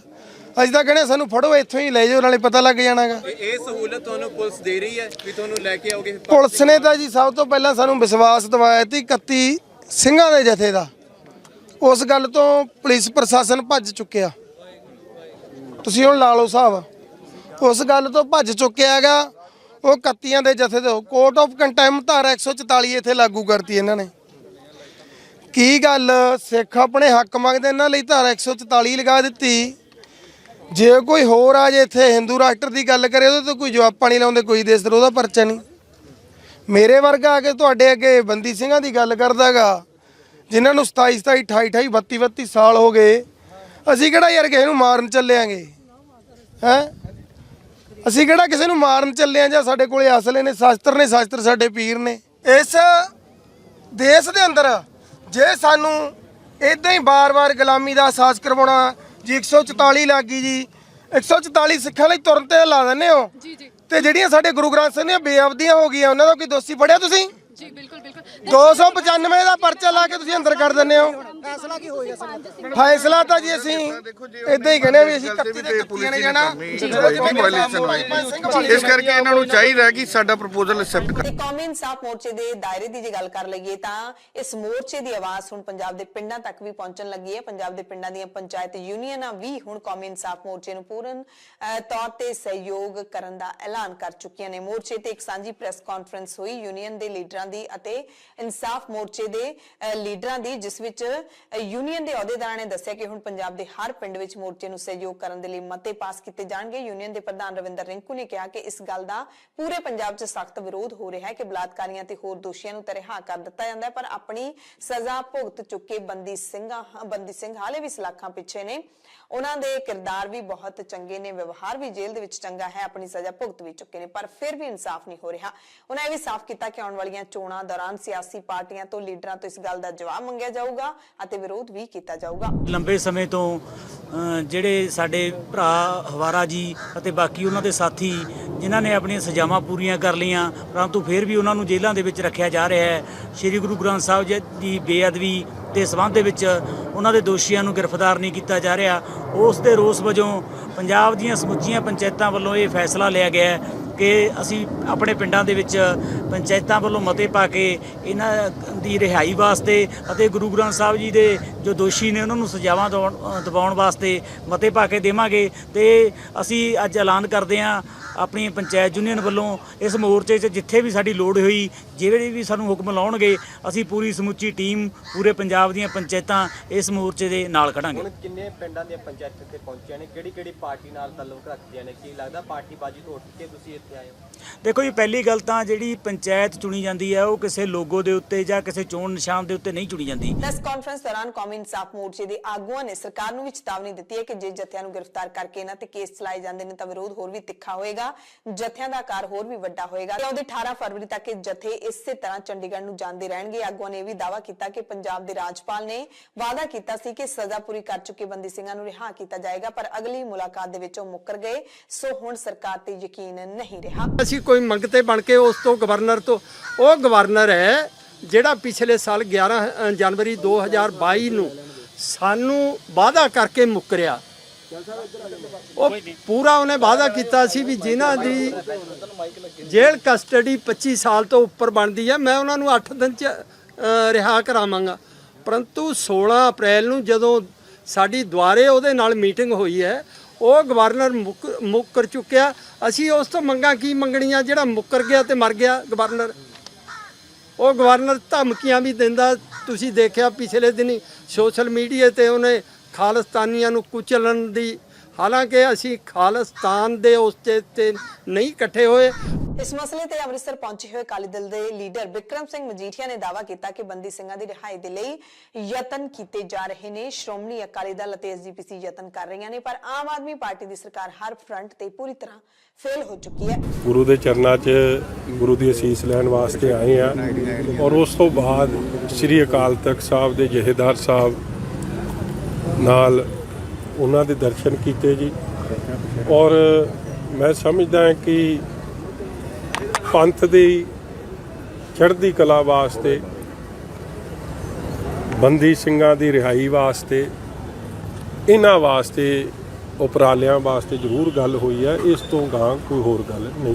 ਉਧਰ ਸ਼੍ਰੀ ਗੁਰੂ ਗ੍ਰੰਥ ਸਾਹਿਬ ਜੀ ਦੀ ਬੇਅਦਬੀ ਦੇ ਇਨਸਾਫ ਤੇ ਉਸ ਤੋਂ ਬਾਅਦ ਵਾਪਰੇ ਬਹਿਬਲ ਕਲਾਂ ਤੇ ਕੋਟਕਪੂਰਾ ਗੋਲੀ ਕਾਂਡ ਦੇ ਜਾਂਚ ਦੀ ਮੰਗ ਨੂੰ ਲੈ ਕੇ ਬਠਿੰਡਾ ਅੰਮ੍ਰਿਤਸਰ ਨੈਸ਼ਨਲ ਹਾਈਵੇ 54 ਤੇ ਜਿਹੜਾ ਧਰਨਾ ਲਾਇਆ ਹੋਇਆ, ਹਾਈਵੇ ਬਲੌਕ ਕੀਤਾ ਹੋਇਆ, ਉਹ ਲਗਾਤਾਰ ਤੀਸਰੇ ਦਿਨ ਵੀ ਲੱਗਿਆ ਰਿਹਾ। ਹਾਲਾਂਕਿ ਇਸ ਮੋਰਚੇ ਨੂੰ ਲੱਗੇ ਹੋਏ ਜਿਹੜਾ ਧਰਨਾ ਇੱਥੇ ਬਹਿਬਲ ਕਲਾਂ ਰੋਡ ਤੇ ਲੱਗਿਆ ਹੋਇਆ, ਉਹ ਤਾਂ ਬਹੁਤ ਸਮੇਂ ਤੋਂ ਲੱਗਿਆ ਹੋਇਆ, ਸਾਲ ਤੋਂ ਉੱਪਰ ਸਮਾਂ ਹੋ ਗਿਆ। ਸੋਮਵਾਰ ਨੂੰ ਸ਼ਾਮ ਨੂੰ ਮੋਰਚੇ ਨੇ ਹਾਈਵੇ ਤੇ ਫੌਜ ਦੀਆਂ ਗੱਡੀਆਂ ਵੀ ਰੋਕੀਆਂ, ਕਿਉਂਕਿ ਟ੍ਰੈਫਿਕ ਤਾਂ ਸਾਰੇ ਰੋਕਿਆ ਜਾ ਰਿਹਾ, ਇੱਥੋਂ ਗੱਡੀਆਂ ਲੰਘ ਰਹੀਆਂ ਸਨ, ਉਹਨਾਂ ਨੂੰ ਵੀ ਰੋਕਣਾ ਪਿਆ। ਮੋਰਚੇ ਨੇ ਫੌਜ ਦੇ ਅਫਸਰਾਂ ਨੂੰ ਵੀ ਆਪਣਾ ਮਸਲਾ ਦੱਸਿਆ। ਹਾਲਾਂਕਿ ਕੁਝ ਸਮੇਂ ਬਾਅਦ ਫੌਜ ਨੂੰ ਰਾਹ ਜ਼ਰੂਰ ਦੇ ਦਿੱਤਾ ਗਿਆ ਸੀ। ਨਿਆਮੀਵਾਲਾ ਨੇ ਫੌਜ ਨੂੰ ਮੋਰਚੇ ਦੀਆਂ ਮੁੱਖ ਮੰਗਾਂ ਬਾਰੇ ਪੂਰੀ ਤਰ੍ਹਾਂ ਜਾਣੂ ਕਰਵਾਉਂਦਿਆਂ ਸਾਥ ਦੇਣ ਦੀ ਅਪੀਲ ਵੀ ਕੀਤੀ।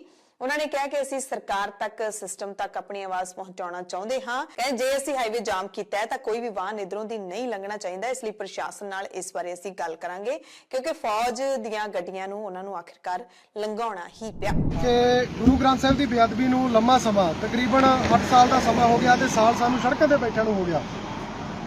ਸੋ ਉਹ ਸਾਲ ਸੜਕਾਂ ਤੇ ਸ਼ਾਂਤਮਈ ਰਹੇ ਆ। ਹੁਣ ਅਸੀਂ ਨੈਸ਼ਨਲ ਹਾਈਵੇ NH 54 ਜਿਹੜਾ ਬੰਦ ਕੀਤਾ, ਪਰ ਇਹ ਟੋਲ ਚੱਲੀ ਜਾਂਦਾ। ਜਦੋਂ ਅਸੀਂ ਰੋਡ ਹੀ ਬੰਦ ਕਰ ਲਿਆ ਤਾਂ ਇਹ ਟੋਲ ਲੈਣ ਦਾ ਕੋਈ ਮਤਲਬ ਨਹੀਂ ਬਣਦਾ ਲੋਕਾਂ ਤੋਂ। ਅਸੀਂ ਲੋਕਾਂ ਨੂੰ ਵੀ ਇਹੀ ਅਪੀਲ ਕਰਦੇ ਹਾਂ ਕਿ ਸਾਡਾ ਸਹਿਯੋਗ ਕਰੋ। ਅਸੀਂ ਕਿਸੇ ਨਿੱਜ ਦੇ ਲਈ ਨਹੀਂ ਆ, ਗੁਰੂ ਗ੍ਰੰਥ ਸਾਹਿਬ ਦੀ ਬੇਅਦਬੀ ਦੇ ਲਈ ਜਿਹੜਾ ਸੰਘਰਸ਼ ਕਰ ਰਹੇ ਆ, ਤਾਂ ਇਸ ਬੇਅਦਬੀ ਦੇ ਲਈ ਇਹ ਸਰਕਾਰਾਂ ਸਾਡੇ ਨਾਲ ਟਾਲ ਮਟੋਲ ਕਰਦੀਆਂ ਆਈਆਂ। ਸੋ ਲੰਮੇ ਸਮੇਂ ਤੋਂ ਸਾਰੇ ਸ਼ਾਂਤਮਈ ਰਹੇ ਆ ਤੇ ਸਰਕਾਰ ਨੂੰ ਅਸੀਂ ਪਹਿਲਾਂ ਵੀ ਕਿਹਾ ਸੀਗਾ ਕਿ ਸ਼ਾਂਤਮਈ ਨੂੰ ਸ਼ਾਂਤਮਈ ਰਹਿਣ ਦਿਓ, ਤੁਸੀਂ ਇਸ ਮਸਲੇ ਦਾ ਹੱਲ ਕਰੋ। ਸੋ ਅੱਜ ਅਸੀਂ ਇਹ ਜਿਹੜਾ ਜੀਦੇ ਵਾਲਾ ਬਠਿੰਡਾ ਟੋਲ ਪਲਾਜ਼ਾ ਇਹਨੂੰ ਬੰਦ ਕਰ ਰਹੇ ਆ। ਇਹ ਉਹਨਾਂ ਸਮਾਂ ਬੰਦ ਰਹੂਗਾ ਜਿੰਨਾ ਸਮਾਂ ਸਰਕਾਰ ਇਸ ਮਸਲੇ ਦਾ ਹੱਲ ਨਹੀਂ ਕਰਦੀ। ਬਾਈ ਉਧਰ ਫੋਨ ਕਰੋ, ਤੁਹਾਡੇ ਉਹ ਬੰਦ ਕਰ ਦੇਣ।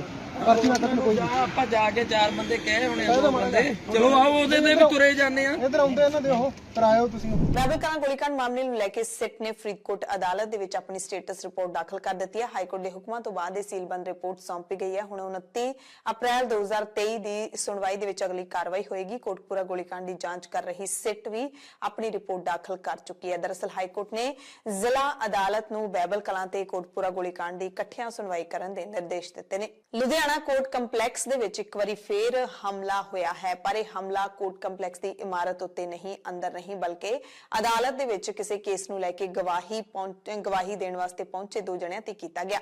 3 ਰਾਉਂਡ ਗੋਲੀਆਂ ਚਲਾਈਆਂ ਗਈਆਂ। ਇਸ ਤਰ੍ਹਾਂ 2 ਜਣਿਆਂ ਦੇ ਜ਼ਖਮੀ ਹੋਣ ਦੀ ਖਬਰ ਹੈ, ਜਿਸ ਵਿੱਚ ਇੱਕ ਗਵਾਹ ਦੱਸਿਆ ਗਿਆ, ਇੱਕ ਕੇਸ ਦਾ ਇੱਕ ਗਵਾਹ ਸੀ ਜਿਸ ਤੇ ਹਮਲਾ ਕੀਤਾ ਗਿਆ।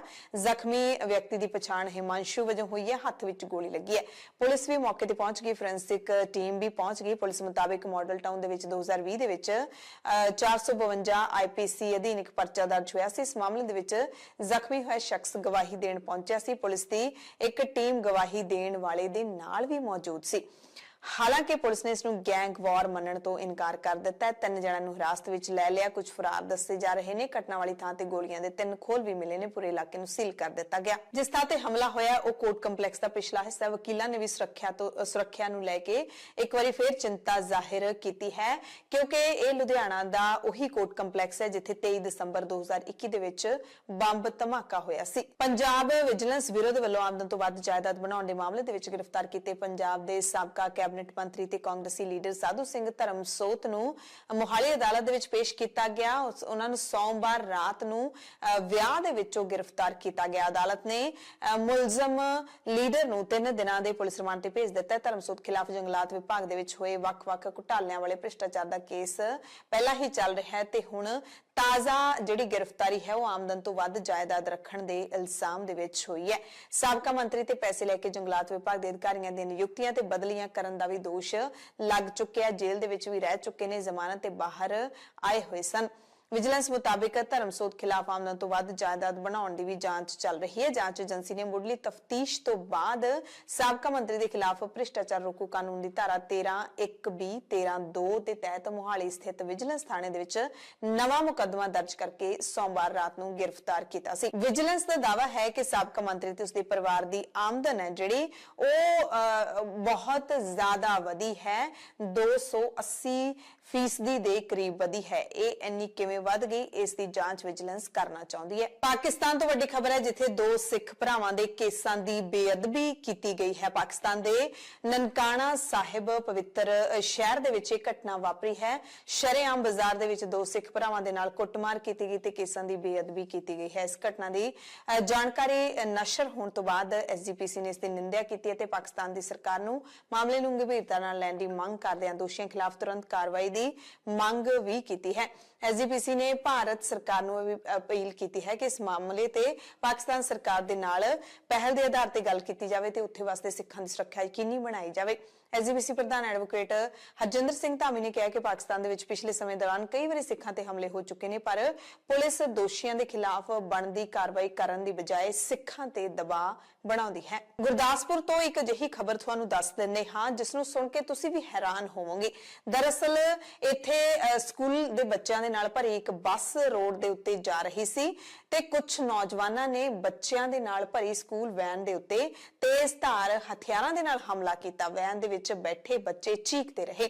ਇਸ ਘਟਨਾ ਦਾ ਹੈਰਾਨ ਕਰਨ ਵਾਲਾ ਵੀਡੀਓ ਸਾਹਮਣੇ ਆਇਆ ਹੈ। ਬੱਚੇ ਰੋ ਰਹੇ ਨੇ ਤੇ ਇਹ ਹਮਲਾ ਇੱਕ ਕੁੱਤੇ ਦੇ ਵੈਨ ਹੇਠਾਂ ਆ ਕੇ ਮਰਨ ਤੋਂ ਬਾਅਦ ਕੀਤਾ ਗਿਆ ਹੈ। ਹੁਣ ਇਸ ਮਾਮਲੇ ਦੇ ਵਿੱਚ ਕਾਰਵਾਈ ਹੋਈ ਹੈ। ਸਬੰਧਿਤ ਥਾਣਾ ਸ੍ਰੀ ਹਰਗੋਬਿੰਦਪੁਰ ਦੀ ਪੁਲਿਸ ਨੇ ਸਕੂਲ ਬੱਸ ਦੇ ਡਰਾਈਵਰ ਬਲਵਿੰਦਰ ਸਿੰਘ ਦੇ ਬਿਆਨਾਂ ਤੇ ਇੱਕ ਔਰਤ ਸਮੇਤ 4 ਜਣਿਆਂ ਦੇ ਖਿਲਾਫ ਦਫਾ 440, 427, 341, 506 ਦੇ ਤਹਿਤ ਮਾਮਲਾ ਦਰਜ ਕੀਤਾ ਹੈ।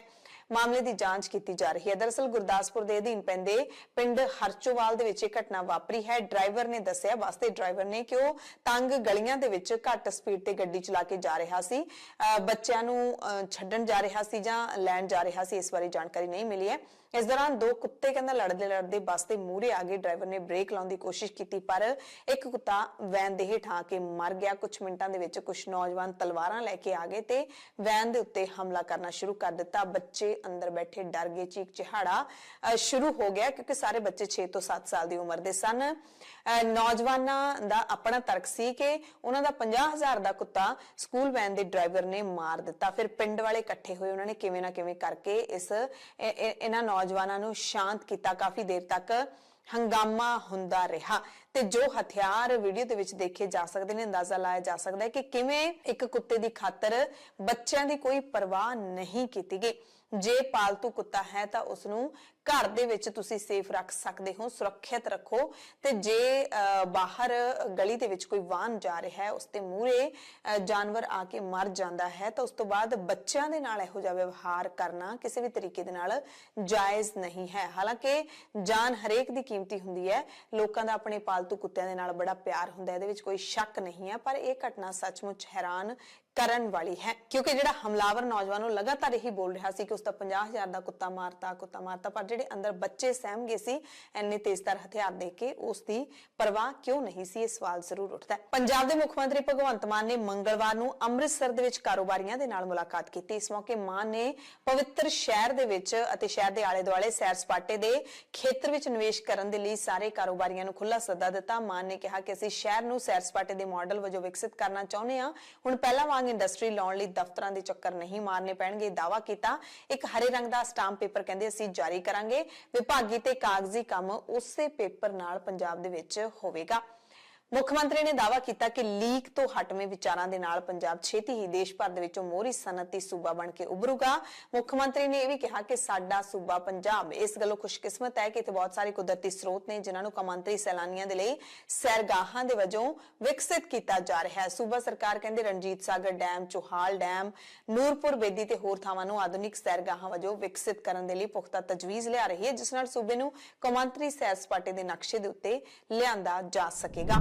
ਕੋਈ ਮਾਫੀਆ ਨਹੀਂ ਹੋਊਗਾ, ਕੋਈ ਤੁਹਾਨੂੰ ਤੰਗ ਕਰਨ ਵਾਲਾ ਨਹੀਂ ਹੋਊਗਾ, ਕੋਈ ਤੁਹਾਨੂੰ ਦਫ਼ਤਰਾਂ ਦੇ ਗੇੜੇ ਨਹੀਂ ਮਾਰਨੇ ਪੈਣਗੇ। ਕਲਰ ਕੋਡਿੰਗ ਕਰ ਦੇਣੀ ਹੈ ਸਟਾਂਪ ਪੇਪਰ ਦੀ। CLU ਚ ਹੀ ਲੰਘ ਜਾਂਦੇ 6 ਮਹੀਨੇ। ਚਲੋ ਜੀ ਫਿਰ ਪੋਲੂਸ਼ਨ ਬੋਰਡ ਵਾਲੇ ਪਾਸੇ ਚੱਲੀਏ, ਚਲੋ ਜੀ ਫਿਰ ਫੋਰੈਸਟ ਵਾਲੇ ਪਾਸੇ ਲੰਘੀਏ, ਚਲੋ ਜੀ ਫਿਰ NGT ਕਹਿੰਦੀਆਂ ਆ। ਬੜੇ ਸਿਆਪੇ, ਜ਼ਮੀਨ ਲਈ ਪਈ ਹੈ, ਕੰਮ ਸ਼ੁਰੂ ਨਹੀਂ ਹੋ ਰਿਹਾ, ਕਲਰ ਕੋਡਿੰਗ ਕਰ ਦੇਣੀ ਹੈ। ਦਲੀਪ ਜੀ ਇਹ ਤੇ ਕੰਮ ਕਰ ਰਹੇ ਹਨ ਆਪਾਂ। ਇੰਡਸਟਰੀ ਫਰਜ਼ ਕਰ ਲਓ, I'm just floating N idea. ਤੁਸੀਂ ਅੰਮ੍ਰਿਤਸਰ ਦੇ ਨੇੜੇ 40 ਕਿੱਲੇ ਜ਼ਮੀਨ ਲਈ ਤੁਸੀਂ ਫੈਕਟਰੀ ਲਾਉਣੀ ਹੈ, ਤੁਸੀਂ ਰਜਿਸਟਰੀ ਕਰਾਉਣੀ ਹੈ। ਤੁਹਾਡੇ ਲਈ ਅਸਟਾਮ ਗ੍ਰੀਨ ਕਲਰ ਦਾ ਹੋਊਗਾ, ਗ੍ਰੀਨ ਕਲਰ ਦਾ ਸਟਾਮ ਹੋਊਗਾ। ਤੁਸੀਂ ਸਾਨੂੰ ਦੱਸ ਦੋਗੇ ਕਿ ਮੈਂ ਇੰਡਸਟਰੀ ਲਾਉਣੀ ਹੈ, ਮੈਂ ਗ੍ਰੀਨ ਕਲਰ ਦਾ ਸਟਾਮ ਖਰੀਦਣਾ। ਵਿਦਿਨ ਵੀਕ ਅਸੀਂ ਸਾਰਾ ਕੁਝ ਚੈੱਕ ਕਰ ਲਾਂਗੇ ਕਿ ਹਾਂ ਤੁਹਾਡੀ ਜ਼ਮੀਨ ਇੱਥੇ ਹੈ, ਖਸਰਾ ਨੰਬਰ ਇਹ ਹੈ, ਸਾਰਾ ਕੁਝ। ਅੰਮ੍ਰਿਤਸਰ ਪਹੁੰਚੇ ਮੁੱਖ ਮੰਤਰੀ ਮਾਨ ਨੇ ਬੱਚਿਆਂ ਦੀ ਜਿਹੜੀ ਹੱਲਾਸ਼ੇਰੀ ਹੈ ਉਹ ਵੀ ਕੀਤੀ ਤੇ ਦੱਸਿਆ ਕਿ ਇਸਰੋ ਦੇ ਸੈਟੇਲਾਈਟ ਦੇ ਵਿੱਚ ਇੱਕ ਚਿਪ ਅੰਮ੍ਰਿਤਸਰ ਦੇ ਸਕੂਲ ਵਿੱਚ ਬੱਚੀਆਂ ਤੇ ਅਧਿਆਪਕ ਸਾਹਿਬਾਨਾਂ ਦੀ ਮਿਹਨਤ ਨਾਲ ਲਾਈ ਗਈ ਹੈ। ਪੂਰੇ ਪੰਜਾਬ ਦੇ ਲਈ ਕਹਿੰਦੇ ਮਾਣ ਵਾਲੀ ਗੱਲ ਹੈ। ਬੱਚੀਆਂ ਤੇ ਅਧਿਆਪਕਾਂ ਨੂੰ ਸ਼੍ਰੀ ਹਰੀਕੋਟਾ ਜਾਣ ਦੇ ਲਈ ਖਰਚੇ ਦੇ ਤੌਰ ਤੇ ਮੁੱਖ ਮੰਤਰੀ ਨੇ 3 ਲੱਖ ਰੁਪਏ ਦਾ ਚੈੱਕ ਵੀ ਭੇਂਟ ਕੀਤਾ ਤਾਂ ਜੋ ਭਵਿੱਖ ਦੇ ਵਿੱਚ ਹੋਰ ਵਧੀਆ ਖੋਜਾਂ ਕਰਨ। ਕੀ ਬਣੋਗੇ ਫਿਰ ਵੱਡੇ ਹੋ ਕੇ? सर मैं स्पेस डॉक्टर बनना चाहती हूँ Space doctor. It's a new job. Sir, but मेरे फादर अफोर्ड नहीं कर सकते। क्यों नहीं कर सकते? गवर्नमेंट करोगी। तू अपना सुपना दस बेटा, बाकी काम सादा है, ठीक है ना? जो तुसी बनना चाहो तुहानू बनावा। सुपने नहीं तोड़ने इस करके कि पापा कोले पैसे नहीं कि आज तुसी भी आज आ तरी काम दा ना कि लकोयो किते ना बन जे।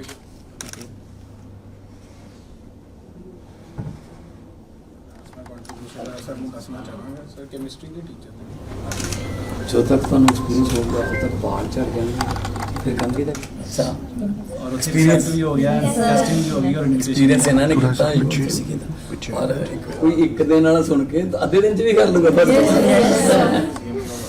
ਸੋ good luck, all the best. Thank you so much sir. ਮੁੱਖ ਮੰਤਰੀ ਭਗਵੰਤ ਮਾਨ ਜਿੱਥੇ ਕਾਰੋਬਾਰੀਆਂ ਦੇ ਨਾਲ ਬੈਠਕਾਂ ਕਰ ਰਹੇ ਨੇ, ਫਰਵਰੀ ਦੇ ਵਿੱਚ ਇਸੇ ਮਹੀਨੇ ਦੇ ਵਿੱਚ ਪੰਜਾਬ ਇਨਵੈਸਟਰਸ ਮੀਟ ਵੀ ਹੋਣ ਜਾ ਰਹੀ ਹੈ ਤਾਂ ਵਿਰੋਧੀਆਂ ਦੇ ਨਿਸ਼ਾਨੇ ਤੇ ਵੀ ਲਗਾਤਾਰ ਮੁੱਖ ਮੰਤਰੀ ਮਾਨ ਬਣੇ ਹੋਏ ਨੇ। ਬਿਕਰਮ ਸਿੰਘ ਮਜੀਠੀਆ ਜਿਹੜੇ ਅਕਾਲੀ ਦਲ ਦੇ ਲੀਡਰ ਨੇ, ਉਹਨਾਂ ਨੇ ਭਗਵੰਤ ਮਾਨ ਦੀ ਕਾਰੋਬਾਰੀਆਂ ਦੇ ਨਾਲ ਹੋ ਰਹੀ ਮੀਟਿੰਗ ਦਰਮਿਆਨ ਤਿੱਖਾ ਸਵਾਲ ਪੁੱਛਿਆ ਕਿ ਕੀ BMW ਪੰਜਾਬ ਚ ਆ ਗਈ ਹੈ। ਜਰਮਨੀ ਦਾ ਫੇਰਾ ਉਹਨਾਂ ਨੇ ਕੱਢ ਲਿਆ, ਜਹਾਜ਼ ਵਿੱਚ ਤਾਂ ਉਹਨਾਂ ਕੋਲੋਂ ਬੈਠਿਆ ਨਹੀਂ ਗਿਆ, ਪਤਾ ਨਹੀਂ ਕੀ ਖਾ ਲਿਆ ਸੀ। ਸਰਕਾਰ ਦੀ ਪੋਲ ਤਾਂ ਪੰਜਾਬ ਦੀ ਇੰਡਸਟਰੀ ਨੇ ਖੋਲ ਦਿੱਤੀ ਹੈ। ਇਹਨਾਂ ਨੇ ਇਸ਼ਤਿਹਾਰਾਂ ਦੇ ਉੱਤੇ ਕਰੋੜਾਂ ਰੁਪਏ ਖਰਚ ਦਿੱਤੇ ਨੇ। ਅਜਿਹਾ ਜਿਹੜਾ ਤੰਜ ਹੈ ਉਹ ਮਜੀਠੀਆ ਨੇ ਮਾਨ ਤੇ ਕੱਸਿਆ ਹੈ। ਪੰਥ ਦੀ ਚੜ੍ਹਦੀ ਕਲਾ ਵਾਸਤੇ, ਬੰਦੀ ਸਿੰਘਾਂ ਦੀ ਰਿਹਾਈ ਵਾਸਤੇ, ਇਹਨਾਂ ਵਾਸਤੇ ਉਪਰਾਲਿਆਂ ਵਾਸਤੇ ਜ਼ਰੂਰ ਗੱਲ ਹੋਈ ਹੈ। ਇਸ ਤੋਂ ਗਾਂ ਕੋਈ ਹੋਰ ਗੱਲ ਨਹੀਂ ਮੇਰਾ ਵੀਰ। ਇਹ ਸਭ ਨਾ ਆਪ ਦਾ ਡਰਾਮਾ ਨਹੀਂ, ਆਪ ਦਾ ਰੋਜ਼ ਲੱਖਾਂ ਦਾ ਇੱਕ ਗਿਣਤੀ 'ਚ ਨਿਆਣੇ, ਹਰ ਨਿਆਣਾ 25-25 ਲੱਖ ਖਰਚ ਕਰਕੇ ਬਾਹਰ ਜਾ ਰਿਹਾ। ਕਿੰਨਾ ਬ੍ਰੇਨ ਡਰੇਨ ਔਰ ਕਿੰਨਾ ਇਕਨੋਮਿਕ ਡਰੇਨ ਹੋ ਰਿਹਾ, ਔਰ ਸ਼ਾਇਦ ਪਹਿਲੀ ਵਾਰੀ ਇਤਿਹਾਸ 'ਚ ਹੋਇਆ ਹੈ। ਸਰਕਾਰ ਦੀ ਪੋਲ ਤਾਂ ਪੰਜਾਬ ਦੀ ਇੰਡਸਟਰੀ ਨੇ ਖੋਲ੍ਹਤੀ। ਜੇ ਇਹ ਦੂਜੇ ਸੂਬਿਆਂ 'ਚ ਫਿਰ ਰਿਹਾ, ਪੰਜਾਬ ਦੀ ਇੰਡਸਟਰੀ ਜਾ ਕੇ ਯੂਪੀ 'ਚ ਨਿਵੇਸ਼ ਕਰ ਰਹੀ ਹੈ। ਇਸ ਲਈ ਕੋਈ ਆਪੋਜੀਸ਼ਨ ਦੀ ਪਾਰਟੀ ਤਾਂ ਕੀ ਕਵੇ, ਪੰਜਾਬ ਦੀ ਇੰਡਸਟਰੀ ਪੰਜਾਬ ਦੀ ਸਰਕਾਰ ਨੂੰ ਅਸਲ ਚਿਹਰਾ ਵਿਖਾ ਰਹੀ ਹੈ। ਮੰਗਲਵਾਰ ਨੂੰ ਪੰਜਾਬ ਵਿਧਾਨ ਸਭਾ ਦੇ ਸਪੀਕਰ ਕੁਲਤਾਰ ਸਿੰਘ ਸੰਧਵਾ ਨੇ ਵਿਧਾਨ ਸਭਾ ਦੇ ਵਿੱਚ ਪੰਜਾਬੀ ਮਾਂ ਬੋਲੀ ਦੇ ਪ੍ਰਚਾਰ ਲਈ ਇੱਕ ਮੀਟਿੰਗ ਕੀਤੀ। ਇਸ ਮੀਟਿੰਗ ਵਿੱਚ ਪੰਜਾਬ ਦੇ ਸਿੱਖਿਆ ਮੰਤਰੀ ਹਰਜੋਤ ਸਿੰਘ ਬੈਂਸ ਤੋਂ ਇਲਾਵਾ ਪੰਜਾਬ ਦੇ ਕਈ ਵਿਧਾਇਕ ਅਤੇ ਕਈ ਸਿੱਖਿਆ ਸ਼ਾਸਤਰੀਆਂ ਨੇ ਵੀ ਸ਼ਮੂਲੀਅਤ ਕੀਤੀ। ਇਸ ਮੌਕੇ ਪੰਜਾਬੀ ਯੂਨੀਵਰਸਿਟੀ ਦੇ ਵੀ ਪ੍ਰੋਫੈਸਰ ਪਹੁੰਚੇ ਹੋਏ ਸਨ, ਵਾਈਸ ਚਾਂਸਲਰ ਵੀ ਪਹੁੰਚੇ ਹੋਏ ਸਨ। ਸਪੀਕਰ ਸੰਧਵਾ ਨੇ ਕਿਹਾ ਕਿ ਸਾਨੂੰ ਬਹੁਤ ਸਾਰੇ ਸੁਝਾਅ ਤੇ ਵਿਚਾਰ ਮਿਲੇ ਨੇ, ਜਲਦੀ ਉਹਨਾਂ ਤੇ ਕੰਮ ਸ਼ੁਰੂ ਹੋਵੇਗਾ। ਉਹਨਾਂ ਦੱਸਿਆ ਕਿ ਪੰਜਾਬ ਸਰਕਾਰ ਸੂਬੇ ਦੇ ਨਿੱਜੀ ਸਕੂਲਾਂ ਦੇ ਵਿੱਚ ਨਰਸਰੀ ਤੋਂ ਪੰਜਾਬੀ ਲਾਗੂ ਕਰਨ ਦੇ ਲਈ ਵੀ ਪਹਿਲ ਕਦਮੀ ਕਰਨ ਜਾ ਰਹੀ ਹੈ। ਪੰਜਾਬ ਹਰਿਆਣਾ ਹਾਈ ਕੋਰਟ ਅਤੇ ਜ਼ਿਲ੍ਹਾ ਅਦਾਲਤਾਂ ਦੇ ਵਿੱਚ ਵੀ ਪੰਜਾਬੀ 'ਚ ਹੁਕਮ ਹੋਣੇ ਚਾਹੀਦੇ ਨੇ। ਇਹਦੇ ਲਈ ਕਹਿੰਦੇ ਸਾਡੀ ਸਰਕਾਰ ਪੂਰੀਆਂ ਕੋਸ਼ਿਸ਼ਾਂ ਕਰ ਰਹੀ ਹੈ। ਤੁਹਾਨੂੰ ਵੀ ਸਾਰਿਆਂ ਨੂੰ ਪਤਾ ਹੋਣਾ ਕਿ 21 ਫਰਵਰੀ ਤੱਕ ਦਾ ਅਲਟੀਮੇਟਮ ਦਿੱਤਾ ਗਿਆ ਸਰਕਾਰ ਦੇ ਵੱਲੋਂ। ਉਸ ਤੋਂ ਬਾਅਦ ਵੀ ਜੇ ਕੋਈ ਪੰਜਾਬੀ ਮਾਂ ਬੋਲੀ ਦੇ ਨਾਲ ਵਿਤਕਰਾ ਕਰਦਾ ਫੜਿਆ ਗਿਆ ਪੰਜਾਬ ਦੇ ਵਿੱਚ ਤਾਂ ਉਹਨੂੰ ਜੁਰਮਾਨਾ ਲੱਗੇਗਾ। ਖੈਰ, ਸੰਧਵਾ ਨੇ ਭਰੋਸਾ ਦਿੱਤਾ ਹੈ ਕਿ ਇਸ ਦੇ ਲਈ ਜਿੱਥੇ ਵੀ ਲੋੜ ਪਈ ਉਹ ਕੇਂਦਰ ਸਰਕਾਰ ਨੂੰ ਇਸ ਸੰਬੰਧੀ ਲਿਖ ਕੇ ਭੇਜਣਗੇ। ਪੰਜਾਬ ਦੇ ਰਾਜਪਾਲ ਨੂੰ ਵੀ ਕਹਿੰਦੇ ਅਸੀਂ ਲਿਖਾਂਗੇ, ਤੁਸੀਂ ਕਹਿੰਦੇ ਗੁਜਰਾਤ, ਰਾਜਸਥਾਨ ਜਾਂ ਮੁਲਕ ਦੇ ਹੋਰ ਸੂਬਿਆਂ 'ਚ ਚਲੇ ਜਾਓ, ਸਥਾਨਕ ਭਾਸ਼ਾ ਨੂੰ ਪਹਿਲ ਦਿੱਤੀ ਜਾਂਦੀ ਹੈ। ਇਸ ਲਈ ਪੰਜਾਬ 'ਚ ਤਾਂ ਅਜਿਹਾ ਜ਼ਰੂਰ ਹੋਣਾ ਚਾਹੀਦਾ ਹੈ। ਸਾਡੀ ਮਾਂ ਬੋਲੀ ਸਹੀ ਜਗ੍ਹਾ ਲਾਉਣ ਲਈ, ਮਾਂ ਸਨਮਾਨ ਦਿਵਾਉਣ ਲਈ ਕੀ ਕਰਨਾ ਚਾਹੀਦਾ ਹੈ? ਸੈਂਸਿਟਾਈਜ਼ ਕਰਨ ਲਈ ਪੰਜਾਬ ਦੇ ਵਿੱਚੋਂ ਉਹ ਹੀਰੇ, ਪੰਜਾਬ ਦੀ ਮਾਂ ਦੇ ਉਹ ਸਪੂਤ, ਬੁੱਧ ਤੇ ਸਪੂਤ ਦੇ ਵਿੱਚ ਫਰਕ ਹੁੰਦਾ ਹੈ। ਉਹ ਸਪੂਤ ਅੱਜ ਦੇ ਦਫ਼ਤਰ ਇੱਥੇ ਹੋਏ ਸੀ ਔਰ ਜਿਨ੍ਹਾਂ ਨੇ ਵਟਾਂਦਰਾ ਕੀਤਾ, ਕਈ ਗੱਲਾਂ ਸਾਹਮਣੇ ਨਿਕਲ ਕੇ ਆਈਆਂ। ਹਾਈ ਕੋਰਟ ਦੇ ਵਿੱਚ ਪੰਜਾਬੀ ਕਿਸ ਤਰ੍ਹਾਂ ਲਾਗੂ ਕੀਤੀ ਜਾ ਸਕਦੀ ਹੈ, ਪੰਜਾਬ ਦੀਆਂ ਸਕੂਲਾਂ ਦੇ ਵਿੱਚ ਪੰਜਾਬੀ ਕਿਸ ਤਰ੍ਹਾਂ ਲਾਗੂ ਕੀਤੀ ਜਾ ਸਕਦੀ ਹੈ, ਕਿਹੜੇ ਐਕਟ ਨੇ ਜਿਨ੍ਹਾਂ ਦੀ ਤਰਮੀਮ ਕੀਤੀ ਜਾ ਸਕਦੀ ਹੈ, ਉਹ ਸਾਰੀ ਗੱਲਾਂ ਸਾਹਮਣੇ ਆਈਆਂ। ਤੋ ਮੈਨੂੰ ਇਹ ਲੱਗਦਾ ਵੀ ਸਾਨੂੰ ਜਿਹੜੀ ਸਾਡੀ ਵਿਧਾਨ ਸਭਾ ਉਹਨੂੰ ਹੋਰ ਇਫੈਕਟਿਵ ਤਰੀਕੇ ਨਾਲ ਚਲਾਉਣ ਵਾਸਤੇ ਜਿਹੜੇ ਸਾਡੇ ਮਾਨਯੋਗ ਵਿਧਾਇਕ ਸਾਹਿਬਾਨ ਨੇ ਉਹਨਾਂ ਨੂੰ ਇੱਥੋਂ ਕਾਫੀ ਜਾਣਕਾਰੀ ਮਿਲੀ ਹੋਏਗੀ। ਔਰ ਇਸ ਤਰ੍ਹਾਂ ਦੀ ਐਕਟੀਵਿਟੀ ਅੱਜ ਸੁਬਾਹ ਮੁੱਖ ਮੰਤਰੀ ਸਾਹਿਬ ਨੇ ਵੀ ਐਪਰੀਸ਼ੀਏਟ ਕੀਤਾ ਮਾਨਯੋਗ ਭਗਵੰਤ ਮਾਨ ਜੀ ਨੇ। ਸੋ ਇਸ ਮੀਟਿੰਗ ਦੀ ਜਿਹੜੀ ਪੰਜਾਬੀ ਮੁੱਦੇ ਤੇ ਮੀਟਿੰਗ ਹੋਈ ਹੈ, ਇਸ ਦੀ ਜਿਹੜੀ ਫੋਟੋ ਸਾਹਮਣੇ ਆਈ ਹੈ, ਉਸ ਦਾ ਪੰਜਾਬੀ ਯੂਨੀਵਰਸਿਟੀ ਦੇ ਇੱਕ ਵਿਦਿਆਰਥੀ ਤੇ ਜਾਗਰੂਕ ਸਿੱਖ ਨੌਜਵਾਨ ਰਣਜੀਤ ਸਿੰਘ ਨੇ ਆਪਣੀ ਜਾਣਕਾਰੀ ਮੁਤਾਬਿਕ ਬਾਵਾ ਚੰਗਾ ਵਿਸ਼ਲੇਸ਼ਣ ਕੀਤਾ ਹੈ। ਕਹਿੰਦੇ ਅੱਜ ਸਪੀਕਰ ਕੁਲਤਾਰ ਸਿੰਘ ਸੰਧਵਾ ਦੇ ਵੱਲੋਂ ਪੰਜਾਬੀ ਬੋਲੀ ਦੇ ਸੰਬੰਧ 'ਚ ਰੱਖੀ ਬੈਠਕ ਤਾਂ ਪੰਜਾਬੀ ਯੂਨੀਵਰਸਿਟੀ ਪਟਿਆਲਾ ਤੋਂ ਗਏ ਵਿਦਵਾਨ ਸੱਜਣਾ ਨੂੰ ਕੁਲਤਾਰ ਸੰਧਵਾ ਨੇ ਅਦਾਲਤੀ ਕੰਮਕਾਜ ਨੂੰ ਪੰਜਾਬੀ 'ਚ ਕਰਨ ਦਾ ਸੁਝਾਅ ਦਿੱਤਾ ਹੈ। ਪਰ ਪੰਜਾਬੀ ਯੂਨੀਵਰਸਿਟੀ ਦੇ ਅੰਦਰ ਕਾਨੂੰਨ ਵਿਭਾਗ ਦਾ ਨਾਮ ਲਿਖਿਆ ਦੇਖਿਆ ਜਾ ਸਕਦਾ ਹੈ। ਤਸਵੀਰ ਦਿੱਤੀ ਹੈ ਇਹਨਾਂ ਨੇ, ਤਸਵੀਰ ਨੰਬਰ 2 ਦੇ ਵਿੱਚ ਕਹਿੰਦੇ ਦੇਖਿਆ ਜਾ ਸਕਦਾ ਹੈ। ਇਸੇ ਤਰ੍ਹਾਂ ਕਹਿੰਦੇ ਪੰਜਾਬੀ ਦਾ ਜਿਹੜਾ ਵਿਭਾਗ ਹੈ, ਪੰਜਾਬੀ ਯੂਨੀਵਰਸਿਟੀ ਪਟਿਆਲਾ ਦਾ ਪੰਜਾਬੀ ਵਿਭਾਗ, ਉਸ ਦੇ ਸਾਬਕਾ ਤੇ ਮੌਜੂਦਾ ਮੁਖੀ ਵੀ ਇਸ ਬੈਠਕ ਵਿੱਚ ਪਹੁੰਚੇ ਨੇ। ਤਸਵੀਰ ਨੰਬਰ 1 'ਚ ਦੇਖ ਸਕਦੇ ਹੋ। ਪਰ ਪੰਜਾਬੀ ਵਿਭਾਗ ਦੇ ਨਾਂ ਹੇਠਾਂ ਲਿਖੇ ਸ਼ਬਦਾਂ ਦੀ ਹਾਲੇ ਤੱਕ ਪੰਜਾਬੀ ਨਹੀਂ ਹੋ ਸਕੀ, ਯਾਨੀ ਕਿ ਇਹਨਾਂ ਨੇ ਤਸਵੀਰਾਂ ਦਿਖਾ ਕੇ ਸਾਰੀ ਜਿਹੜੇ ਹਾਲਾਤ ਨੇ ਉਹ ਦੱਸੇ ਨੇ ਕਿ ਹਕੀਕਤ ਕੀ ਹੈ। ਇਸੇ ਤਰ੍ਹਾਂ ਹੀ ਕਹਿੰਦੇ ਪੰਜਾਬੀ ਯੂਨੀਵਰਸਿਟੀ ਦੇ ਪ੍ਰੋਫੈਸਰ ਦਲਜੀਤ ਅਮੀ ਜੀ ਵੀ ਤਸਵੀਰ ਨੰਬਰ 1 'ਚ ਦਿਖ ਰਹੇ ਨੇ। ਪਰ ਉਹ ਪ੍ਰੋਫੈਸਰ ਦੇ ਨਾਲ ਯੂਜੀਸੀ ਵੱਲੋਂ ਸਥਾਪਿਤ ਕੇਂਦਰ centre for advance media studies ਦੇ ਮੁਖੀ ਵੀ ਨੇ। ਪਰ ਪਿਛਲੇ ਕੁਝ ਸਾਲਾਂ ਤੋਂ ਵਿਭਾਗ ਦਾ ਨਾਮ ਇਹ ਪੰਜਾਬੀ 'ਚ ਕਰ ਹੀ ਨਹੀਂ ਸਕੇ। ਨਾਲ ਹੀ ਇਹਨਾਂ ਨੇ ਤਸਵੀਰ ਦਿੱਤੀ ਹੈ। ਕਹਿੰਦੇ ਹੁਣ ਗੱਲ ਯੂਨੀਵਰਸਿਟੀ ਦੇ ਉਪ ਕੁਲਪਤੀ ਪ੍ਰੋਫੈਸਰ ਅਰਵਿੰਦ ਜੀ ਦੀ ਕਰ ਲਈਏ ਤਾਂ ਕਹਿ ਰਹੇ ਨੇ ਕਿ ਸਾਰਾ ਵਿਗਿਆਨ ਪੰਜਾਬੀ ਬੋਲੀ ਵਿੱਚ ਕਰਨਾ ਬਹੁਤ ਵਧੀਆ ਗੱਲ ਹੈ ਜੇ ਉਹ ਕਰਨ, ਪਰ ਪਹਿਲਾਂ ਵਿਭਾਗ ਦਾ ਨਾਂ ਤਾਂ ਸ਼ੁੱਧ ਪੰਜਾਬੀ 'ਚ ਲਿਖ ਦੇਣ। ਤਸਵੀਰ ਨੰਬਰ 4 'ਚ ਦੇਖ ਸਕਦੇ ਹੋ ਕੁਲਤਾਰ ਸਿੰਘ ਸੰਧਵਾ ਜੀ, ਦੇਖਿਓ ਕਿਤੇ। ਸੋ ਇਹ ਰਣਜੀਤ ਸਿੰਘ ਦੀ ਪੋਸਟ ਹੈ ਜਿਨ੍ਹਾਂ ਨੇ ਪੰਜਾਬ ਸਰਕਾਰ ਦੇ ਵੱਲੋਂ ਪੰਜਾਬੀ ਦੇ ਮੁੱਦੇ ਤੇ ਜੋ ਕੋਸ਼ਿਸ਼ਾਂ ਕੀਤੀਆਂ ਜਾ ਰਹੀਆਂ ਨੇ ਉਹਨਾਂ ਦੀ ਆਪਣੀ ਕਾਰਗੁਜ਼ਾਰੀ ਨੂੰ ਲੈ ਕੇ ਘੇਰਿਆ ਹੈ। ਪਿਛਲੇ ਦਿਨੀ ਜਿਹੜਾ ਪੰਜਾਬੀ ਲਿਖੇ ਜਾਣ ਨੂੰ ਲੈ ਕੇ ਜੋ ਸਰਕਾਰ ਨੇ ਨੋਟੀਫਿਕੇਸ਼ਨ ਜਾਰੀ ਕੀਤਾ ਸੀ, ਉਹ ਇੰਗਲਿਸ਼ ਦੇ ਵਿੱਚ ਜਾਰੀ ਕੀਤਾ ਸੀ, ਉਸ ਨੂੰ ਲੈ ਕੇ ਵੀ ਸਰਕਾਰ ਘੇਰੇ ਦੇ ਵਿੱਚ ਆ ਗਈ ਸੀ। ਉਧਰ ਸ਼੍ਰੋਮਣੀ ਅਕਾਲੀ ਦਲ ਦੇ ਪ੍ਰਧਾਨ ਸੁਖਬੀਰ ਸਿੰਘ ਬਾਦਲ ਨੇ ਇੱਕ ਹੋਰ ਮੁੱਦੇ ਤੇ ਆਪ ਸਰਕਾਰ ਨੂੰ ਘੇਰਿਆ। ਬਾਦਲ ਨੇ ਕਿਹਾ ਕਿ ਜਲੰਧਰ ਹੁਸ਼ਿਆਰਪੁਰ ਨੈਸ਼ਨਲ ਹਾਈਵੇ ਤੇ 2016 ਦੇ ਵਿੱਚ ਸ਼੍ਰੋਮਣੀ ਅਕਾਲੀ ਦਲ ਦੀ ਸਰਕਾਰ ਸਮੇਂ ਸ਼ੁਰੂ ਹੋਏ ਪੁਲ ਦਾ ਕੰਮ 2023 ਦੇ ਵਿੱਚ ਵੀ ਉੱਥੇ ਰੁਕਿਆ ਪਿਆ। ਕਹਿੰਦੇ ਜਿੱਥੇ ਅਸੀਂ ਛੱਡ ਕੇ ਗਏ ਸੀ। ਇਸ ਪੁਲ ਦੇ ਨਿਰਮਾਣ ਦੀ ਸਾਰੀ ਪ੍ਰਕਿਰਿਆ ਕਹਿੰਦੇ ਅਸੀਂ ਪੂਰੀ ਕਰਕੇ ਗਏ ਸੀ। ਇੱਕ ਨਿੱਕਾ ਜਿਹਾ ਦਫ਼ਤਰੀ ਕੰਮ ਜੋ ਕੁਝ ਮਹੀਨਿਆਂ ਬਾਅਦ ਹੋਣਾ ਸੀ, ਉਹ ਕੇਵਲ ਕਹਿੰਦੇ 1 ਘੰਟੇ ਦਾ ਕੰਮ ਸੀ। ਪਰ ਅਫਸੋਸ ਪਿਛਲੇ 6 ਸਾਲਾਂ ਦੌਰਾਨ ਬਣੀਆਂ ਕਾਂਗਰਸ ਤੇ ਆਮ ਆਦਮੀ ਪਾਰਟੀ ਦੀਆਂ ਸਰਕਾਰਾਂ ਦੀ ਨਲਾਇਕੀ ਕਰਕੇ ਪੁਲ ਅੱਜ ਵੀ ਪਿੱਲਰਾਂ ਤੋਂ ਅੱਗੇ ਨਹੀਂ ਵੱਧ ਸਕਿਆ। ਕਹਿੰਦੇ ਇਹਨਾਂ ਦਿੱਲੀ ਵਾਲਿਆਂ ਨੂੰ ਤੁਹਾਡਾ ਕੋਈ ਦਰਦ ਮਹਿਸੂਸ ਹੀ ਨਹੀਂ ਹੁੰਦਾ। ਉਹਨਾਂ ਨੇ ਇਕੱਲਾ ਹੈਂਡਓਵਰ ਨਹੀਂ ਕੀਤੀ ਜ਼ਮੀਨ, मतलब 1 घंटे का काम, 1 घंटे का काम है। मैं ਤੁਸੀਂ ਕਹਿੰਦਾ ਤੁਸੀਂ 2 ਘੰਟੇ ਬਾਅਦ ਸਰਕਾਰ ਸਾਡੀ ਬਣਾ ਦਿਓ ਤੇ ਘੰਟੇ ਤੁਹਾਨੂੰ ਸ਼ੁਰੂ ਕਰਾ ਦਿਓ ਪਹਿਲੇ। 1 ਘੰਟੇ ਦਾ ਕੰਮ ਹੈ। ਆ ਨਲਾਇਕੀ ਹੈ ਤੇ ਮੈਂ ਹੈਰਾਨ ਹਾਂ ਕਿ ਹਲੇ ਤੱਕ ਕੋਈ ਕਹਿਣਾ ਨਹੀਂ ਕਿ ਆ ਤਾਂ ਕੱਲਾ ਪੰਜਾਬ, ਅੱਛਾ ਕਿਸੇ ਸੈਂਟਰ ਦੀ ਲੋੜ ਨਹੀਂ, ਆ ਤਾਂ ਕੱਲਾ ਇਹ ਭਗਵੰਤ ਮਾਨ ਚਾਹੇ ਜਾਂ ਡੀਸੀ ਚਾਹੇ, ਡੀਸੀ ਕੱਲਾ ਚਾਹੇ, ਕੱਲਾ ਡੀਸੀ 5 ਮਿੰਟਾਂ ਚ ਆ ਜਿਹੜੀ ਜ਼ਮੀਨ ਹੈ, ਕਿਉਂਕਿ ਪੈਸੇ ਵੀ ਆਦਾ, ਪੈਸੇ ਵੀ ਦੇਤਾ ਲੋਕਾਂ ਨੂੰ, ਕੱਲ ਹੀ ਫਾਰਮੈਲਿਟੀ ਹੈ ਕਿ ਉਹਨੇ ਦਸਤਖਤ ਕਰਕੇ ਹੈਂਡਓਵਰ ਕਰਨੀ ਹੈ ਕਿ ਆਪਣੇ ਜਿਹੜਾ ਨੈਸ਼ਨਲ ਹਾਈਵੇ ਨੂੰ ਕਿ ਆ ਤੁਹਾਨੂੰ ਜ਼ਮੀਨ ਤੁਹਾਡੇ ਹੱਥ ਦੇ ਦਿੱਤੀ।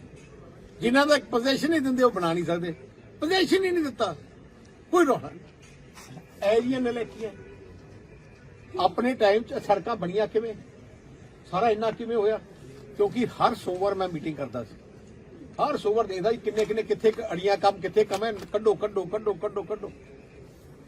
तो इस करके फर्क आई है अपने आते दो ਦਾ। ਇਸੇ ਤਰ੍ਹਾਂ ਕਾਂਗਰਸ ਦੇ ਸੀਨੀਅਰ ਲੀਡਰ ਅਤੇ ਵਿਧਾਨ ਸਭਾ ਦੇ ਵਿੱਚ ਵਿਰੋਧੀ ਧਿਰ ਦੇ ਲੀਡਰ ਪ੍ਰਤਾਪ ਸਿੰਘ ਬਾਜਵਾ ਨੇ ਰੇਤ ਤੇ ਬਜਰੀ ਦੇ ਮਸਲੇ ਤੇ ਆਪ ਸਰਕਾਰ ਨੂੰ ਘੇਰਿਆ ਹੈ। ਬਾਜਵਾ ਨੇ ਕਿਹਾ ਕਿ ਪੰਜਾਬ ਸਰਕਾਰ ਦੇ ਸਸਤੀ ਰੇਤ ਦੇ ਦਾਅਵੇ ਨੇ ਲੋਕਾਂ ਦੇ ਵਿੱਚ ਭਾਰੀ ਹਫੜਾ ਦਫੜੀ ਤੇ ਭੰਬਲ ਭੂਸਾ ਪੈਦਾ ਕਰ ਦਿੱਤਾ ਹੈ, ਜਿਨ੍ਹਾਂ ਨੂੰ ਹਾਲੇ ਵੀ ਮਾਫੀਆ ਤੇ ਮਹਿੰਗੇ ਭਾਅ ਤੇ ਰੇਤ ਖਰੀਦਣ ਲਈ ਮੋਟੀਆਂ ਰਕਮਾਂ ਖਰਚਣੀਆਂ ਪੈ ਰਹੀਆਂ ਨੇ। ਸਰਕਾਰ ਨੇ ਇੱਕ ਪਾਸੇ ਸਸਤੀ ਰੇਤ ਦੇਣ ਦਾ ਕਹਿੰਦੇ ਦਾਅਵਾ ਕੀਤਾ ਹੈ, ਦੂਸਰੇ ਪਾਸੇ ਪੁਰਾਣੇ ਠੇਕੇਦਾਰਾਂ ਨੂੰ 2 ਮਹੀਨਿਆਂ ਦਾ ਸਮਾਂ ਦੇ ਦਿੱਤਾ, ਜਿਸ ਦਾ ਮਤਲਬ ਬਣਦਾ ਹੈ ਕਿ ਬਿਨਾਂ ਕਿਸੇ ਨੀਤੀ ਦੇ ਸਰਕਾਰ ਲੋਕਾਂ ਦੇ ਵਿੱਚ ਭਰਮ ਤੇ ਭੰਬਲ ਭੂਸਾ ਪੈਦਾ ਕਰ ਰਹੀ ਹੈ। ਅਸਲ ਦੇ ਵਿੱਚ ਕਹਿੰਦੇ ਪੰਜਾਬ 'ਚ ਹਾਲੇ ਵੀ ਰੇਤ ਮਾਫੀਆ ਰਾਜ ਕਰ ਰਿਹਾ ਹੈ ਤੇ ਆਮ ਆਦਮੀ ਪਾਰਟੀ ਨੂੰ ਆਪਣੀ ਉਸਾਰੀ ਦੇ ਕੰਮਾਂ ਨੂੰ ਜਾਰੀ ਰੱਖਣ ਲਈ ਆਪਣੀਆਂ ਜੇਬਾਂ 'ਚੋਂ ਮੋਟੀਆਂ ਰਕਮਾਂ ਕੱਢਣੀਆਂ ਪੈਂਦੀਆਂ ਨੇ। ਇਹ ਸੱਚ ਹੈ, ਇਹ ਬਾਜਵਾ ਨੇ ਦਾਅਵਾ ਕੀਤਾ ਹੈ। ਲੋਕ ਸਭਾ ਮੈਂਬਰ ਮਹਾਰਾਣੀ ਪ੍ਰਨੀਤ ਕੌਰ ਨੂੰ ਲੈ ਕੇ ਪੰਜਾਬ ਦੇ ਸਾਬਕਾ ਮੁੱਖ ਮੰਤਰੀ ਅਤੇ ਬੀਜੇਪੀ ਦੇ ਲੀਡਰ ਕੈਪਟਨ ਅਮਰਿੰਦਰ ਸਿੰਘ ਅਤੇ ਪੰਜਾਬ ਕਾਂਗਰਸ ਦੇ ਪ੍ਰਧਾਨ ਅਮਰਿੰਦਰ ਸਿੰਘ ਰਾਜਾ ਵੜਿੰਗ ਦੇ ਵਿਚਾਲੇ ਟਵਿੱਟਰ ਜੰਗ ਛਿੜੀ ਹੈ। ਕੈਪਟਨ ਨੇ ਟਵੀਟ ਕਰਕੇ ਲਿਖਿਆ ਕਿ ਰਾਜਾ ਵੜਿੰਗ ਸਭ ਤੋਂ ਪਹਿਲਾਂ ਸਪੈਲਿੰਗ ਸਿੱਖੇ, ਇਹ ਪ੍ਰਨੀਤ ਹੈ, ਪਰਨੀਤ ਨਹੀਂ ਹੈ। ਦੂਸਰਾ ਕਹਿੰਦੇ ਤੁਹਾਨੂੰ ਅਜਿਹੇ ਬੇਵਕੂਫੀ ਭਰੇ ਬਿਆਨ ਦੇਣ ਤੋਂ ਪਹਿਲਾਂ 2 ਵਾਰੀ ਸੋਚਣਾ ਚਾਹੀਦਾ ਹੈ। ਕੈਪਟਨ ਅਮਰਿੰਦਰ ਸਿੰਘ ਦਾ ਪਰਿਵਾਰ 250 ਸਾਲਾਂ ਤੋਂ ਰੈਲੇਵੈਂਟ ਰਿਹਾ ਹੈ। ਦਰਅਸਲ ਰਾਜਾ ਵੜਿੰਗ ਨੇ ਟਵੀਟ ਕੀਤਾ ਸੀ ਕਿ ਪ੍ਰਨੀਤ ਕੌਰ ਜੀ ਕਾਰਨ ਦੱਸੋ ਨੋਟਿਸ ਦਾ ਤੁਹਾਡਾ ਜਵਾਬ ਪਾਰਟੀ ਪ੍ਰਤੀ ਤੁਹਾਡੇ ਨਾਸ਼ੁਕਰੇਪਨ ਤੇ ਹੰਕਾਰ ਨੂੰ ਦਰਸਾਉਂਦਾ ਹੈ, ਜਿਸ ਨੇ ਤੁਹਾਨੂੰ ਤੁਹਾਡੇ ਪਰਿਵਾਰ ਨੂੰ ਸਿਆਸੀ ਤੌਰ ਤੇ ਰੈਲੇਵੈਂਟ ਬਣਾਇਆ, ਇੱਥੋਂ ਤੱਕ ਕਿ ਧੋਖੇ ਤੇ ਧੋਖੇਬਾਜ਼ ਗੁਣਾਂ ਨੂੰ ਵੀ ਨਜ਼ਰ ਅੰਦਾਜ਼ ਕੀਤਾ। ਉਸ ਤੋਂ ਬਾਅਦ ਫਿਰ ਕੈਪਟਨ ਅਮਰਿੰਦਰ ਸਿੰਘ ਨੇ ਆਪਣੀ ਪਤਨੀ ਦੇ ਹੱਕ ਦੇ ਵਿੱਚ ਡਟ ਕੇ ਟਵੀਟ ਕੀਤਾ ਹੈ, ਤਿੱਖਾ ਜਵਾਬ ਵੜਿੰਗ ਨੂੰ ਦਿੱਤਾ। ਭਾਰਤ ਦੇ ਉਹਨਾਂ ਪ੍ਰੀਖਿਆਰਥੀਆਂ ਦੇ ਲਈ ਅਹਿਮ ਖਬਰ ਹੈ ਜਿਨ੍ਹਾਂ ਨੇ ਜੇਈ ਮੇਨ ਦੀ ਪ੍ਰੀਖਿਆ ਦਿੱਤੀ ਸੀ। ਜਨਵਰੀ ਐਡੀਸ਼ਨ ਦਾ ਨਤੀਜਾ ਐਨਟੀਏ ਨੇ ਐਲਾਨ ਦਿੱਤਾ ਹੈ। 50 ਪ੍ਰੀਖਿਆਰਥੀਆਂ ਦਾ ਸਕੋਰ ਹੈ ਜਿਹੜਾ ਉਹ ਐਨਟੀਏ ਨੇ ਰੋਕ ਦਿੱਤਾ ਹੈ, ਜਾਂਚ ਚੱਲ ਰਹੀ ਹੈ। 20 ਉਮੀਦਵਾਰਾਂ ਨੇ 100% ਦੀ ਅੰਕ ਹਾਸਲ ਕੀਤੇ ਨੇ। 50 ਪ੍ਰੀਖਿਆਰਥੀਆਂ ਦਾ ਐਨਟੀਏ ਸਕੋਰ ਇਸ ਕਰਕੇ ਰੋਕਿਆ ਗਿਆ ਕਿਉਂਕਿ ਜਾਂਚ ਚੱਲ ਰਹੀ ਹੈ। ਕੈਬਨਿਟ ਮੰਤਰੀ ਹਰਜੋਤ ਸਿੰਘ ਬੈਂਸ ਨੇ ਨੰਗਲ ਦੇ ਵਿੱਚ ਐਸਡੀਐਮ ਦਫ਼ਤਰ ਦਾ ਮੰਗਲਵਾਰ ਨੂੰ ਅਚਾਨਕ ਦੌਰਾ ਕੀਤਾ ਤੇ ਬਹੁਤ ਸਾਰੇ ਮੁਲਾਜ਼ਮ ਗੈਰ ਹਾਜ਼ਰ ਪਾਏ ਗਏ ਤੇ ਕਈ ਸਮੇਂ ਤੋਂ ਲੇਟ ਪਹੁੰਚੇ। ਬੈਂਸ ਨੇ ਗੈਰ ਹਾਜ਼ਰ ਮੁਲਾਜ਼ਮਾਂ ਤੇ ਲੇਟ ਪਹੁੰਚਣ ਵਾਲੇ ਮੁਲਾਜ਼ਮਾਂ ਖਿਲਾਫ ਨੋਟਿਸ ਅਤੇ ਟਰਮੀਨੇਸ਼ਨ ਨੋਟਿਸ ਜਾਰੀ ਕਰਨ ਲਈ ਡੀਸੀ ਰੋਪੜ ਨੂੰ ਨਿਰਦੇਸ਼ ਦੇ ਦਿੱਤੇ ਨੇ ਤੇ ਇਹ ਵੀ ਦੱਸ ਦਿੱਤਾ ਕਿ 1 ਹਫ਼ਤੇ ਬਾਅਦ ਮੈਂ ਫੇਰ ਦੌਰਾ ਕਰਾਂਗਾ। ਸਾਰੇ ਅਫਸਰਾਂ ਨੂੰ ਹਦਾਇਤ ਕੀਤੀ ਕਿ ਨੰਗਲ ਦੇ ਲੋਕਾਂ ਦੇ ਸਾਰੇ ਪੈਂਡਿੰਗ ਕੰਮਾਂ ਦਾ ਨਿਪਟਾਰਾ ਕਰ ਦਿੱਤਾ ਜਾਵੇ ਅਤੇ ਆਪਣੀ ਹਾਜ਼ਰੀ ਯਕੀਨੀ ਬਣਾਈ ਜਾਵੇ। ਲੰਬੇ ਸਮੇਂ ਤੋਂ ਆਪਣੀਆਂ ਜਾਇਜ਼ ਮੰਗਾਂ ਦੇ ਲਈ ਸੰਘਰਸ਼ ਕਰ ਰਹੀ ਬੇਰੁਜ਼ਗਾਰ ਬੀਐਡ ਟੈਟ ਪਾਸ ਅਧਿਆਪਕ ਯੂਨੀਅਨ ਨੇ ਛੇਤੀ ਹੀ ਸਿੱਖਿਆ ਮੰਤਰੀ ਹਰਜੋਤ ਸਿੰਘ ਬੈਂਸ ਦੀ ਕੋਠੀ ਦੇ ਘਿਰਾਓ ਦਾ ਐਲਾਨ ਕੀਤਾ ਹੈ। 6 ਤਰੀਕ ਹੈ ਜਿਹੜੀ ਉਹ ਐਲਾਨੀ ਜਾਵੇਗੀ। ਉਹਨਾਂ ਨੇ ਕਿਹਾ ਕਿ ਜੇ ਸਿੱਖਿਆ ਮੰਤਰੀ ਹਰਜੋਤ ਬੈਂਸ ਯੂਨੀਅਨ ਦੀਆਂ ਮੰਗਾਂ ਸੰਬੰਧੀ 13 ਫਰਵਰੀ ਨੂੰ ਉਹਨਾਂ ਨਾਲ ਮੀਟਿੰਗ ਨਹੀਂ ਕਰਦੇ ਤਾਂ ਤੁਰੰਤ ਉਸੇ ਸਮੇਂ ਹੀ ਮੰਤਰੀ ਦੀ ਕੋਠੀ ਦਾ ਘਿਰਾਓ ਕੀਤਾ ਜਾਏਗਾ। ਹਰ ਥਾਂ ਤੇ ਸਿੱਖਿਆ ਮੰਤਰੀ ਨੂੰ ਪੰਜਾਬ ਦੇ ਵਿੱਚ ਘੇਰਨ ਦਾ ਇਹਨਾਂ ਨੇ ਐਲਾਨ ਕੀਤਾ ਹੈ। ਦਰਅਸਲ ਸਿੱਖਿਆ ਮੰਤਰੀ ਹਰਜੋਤ ਸਿੰਘ ਬੈਂਸ ਦੀ ਅਧਿਆਪਕਾਂ ਦੇ ਨਾਲ 2 ਵਾਰੀ ਬਹਿਸ ਹੋ ਚੁੱਕੀ ਹੈ, ਇੱਕ ਵਾਰੀ ਆਮੋ ਸਾਹਮਣੇ, ਇੱਕ ਵਾਰੀ ਸੋਸ਼ਲ ਮੀਡੀਆ ਤੇ। ਅਤੇ ਜਿਹੜੇ ਸਿੱਖਿਆ ਮੁਲਾਜ਼ਮ ਨੇ, ਹਾਲਾਂਕਿ ਸਰਕਾਰ ਬਹੁਤ ਸਾਰੇ ਠੇਕਾ ਮੁਲਾਜ਼ਮਾਂ ਨੂੰ ਪੱਕੇ ਵੀ ਕਰ ਚੁੱਕੀ ਹੈ ਪਰ ਸਾਰੇ ਹਲੇ ਸੰਤੁਸ਼ਟ ਨਹੀਂ ਹੋਏ, ਇਸ ਕਰਕੇ ਤਣਾਤਣੀ ਚੱਲਦੀ ਰਹਿੰਦੀ ਹੈ। ਪਿਛਲੇ ਸਾਲ ਜੁਲਾਈ ਦੇ ਵਿੱਚ ਚੰਡੀਗੜ੍ਹ ਦੇ ਕਾਰਮਲ ਕਨਵੈਂਟ ਸਕੂਲ ਦੇ ਵਿੱਚ ਰੁੱਖ ਡਿੱਗਿਆ ਸੀ। ਇਸ ਮਾਮਲੇ ਦੇ ਵਿੱਚ ਰਿਟਾਇਰਡ ਜਸਟਿਸ ਜਤਿੰਦਰ ਚੌਹਾਨ ਦੀ ਅਗਵਾਈ ਹੇਠ ਕਮੇਟੀ ਬਣਾਈ ਗਈ ਸੀ। ਇਸ ਕਮੇਟੀ ਨੇ ਆਖਿਰਕਾਰ ਕਈ ਮਹੀਨਿਆਂ ਬਾਅਦ ਆਪਣੀ ਰਿਪੋਰਟ ਸੌਂਪੀ ਗਈ ਹੈ। ਰਿਪੋਰਟ ਦੇ ਵਿੱਚ ਸਕੂਲ ਨੂੰ ਕਲੀਨ ਚਿੱਟ ਦਿੱਤੀ ਗਈ ਹੈ। ਰਿਪੋਰਟ 'ਚ ਕਿਹਾ ਗਿਆ ਕਿ ਇੰਜੀਨੀਅਰਿੰਗ ਵਿਭਾਗ ਨੇ ਹੈਰੀਟੇਜ ਰੁੱਖ ਦੀ ਸਹੀ ਤਰੀਕੇ ਨਾਲ ਸੰਭਾਲ ਨਹੀਂ ਕੀਤੀ ਤੇ ਇਸ ਰਿਪੋਰਟ ਦੇ ਵਿੱਚ ਸਕੂਲ ਦੇ ਖਿਲਾਫ ਜਾਂ ਕਿਸੇ ਦੇ ਵੀ ਖਿਲਾਫ ਕਿਸੇ ਕਾਰਵਾਈ ਦਾ ਜ਼ਿਕਰ ਨਹੀਂ ਹੈ। 8 ਜੁਲਾਈ ਨੂੰ ਸੈਕਟਰ 9 ਦੇ ਇਸ ਸਕੂਲ ਦੇ ਵਿੱਚ ਰੁੱਖ ਡਿੱਗ ਪਿਆ ਸੀ। 250 ਸਾਲ ਪੁਰਾਣਾ ਹੈਰੀਟੇਜ ਰੁੱਖ, ਜਿਸ ਦੇ ਥੱਲੇ ਆਉਣ ਕਾਰਨ ਇੱਕ ਵਿਦਿਆਰਥਣ ਦੀ ਮੌਤ ਹੋ ਗਈ ਸੀ ਤੇ ਕਈ ਹੋਰ ਵਿਦਿਆਰਥਣਾਂ ਫੱਟੜ ਹੋ ਗਈਆਂ ਸਨ। ਪੰਜਾਬ ਦੇ ਖੇਡ ਮੰਤਰੀ ਗੁਰਮੀਤ ਸਿੰਘ ਮੀਤਹੇਅਰ ਨੇ ਭਾਰਤੀ ਹਾਕੀ ਟੀਮ ਦੇ ਖਿਡਾਰੀਆਂ ਦਾ ਸਨਮਾਨ ਕਰਦਿਆਂ ਕਿਹਾ ਕਿ ਮੁੱਖ ਮੰਤਰੀ ਭਗਵੰਤ ਮਾਨ ਛੇਤੀ ਹੀ ਓਲੰਪਿਕ ਤਗਮਾ ਜੇਤੂ ਹਾਕੀ ਖਿਡਾਰੀਆਂ ਨੂੰ ਦਰਜਾ 1 ਦੀਆਂ ਨੌਕਰੀਆਂ ਦੇ ਨਿਯੁਕਤੀ ਪੱਤਰ ਸੌਂਪਣਗੇ।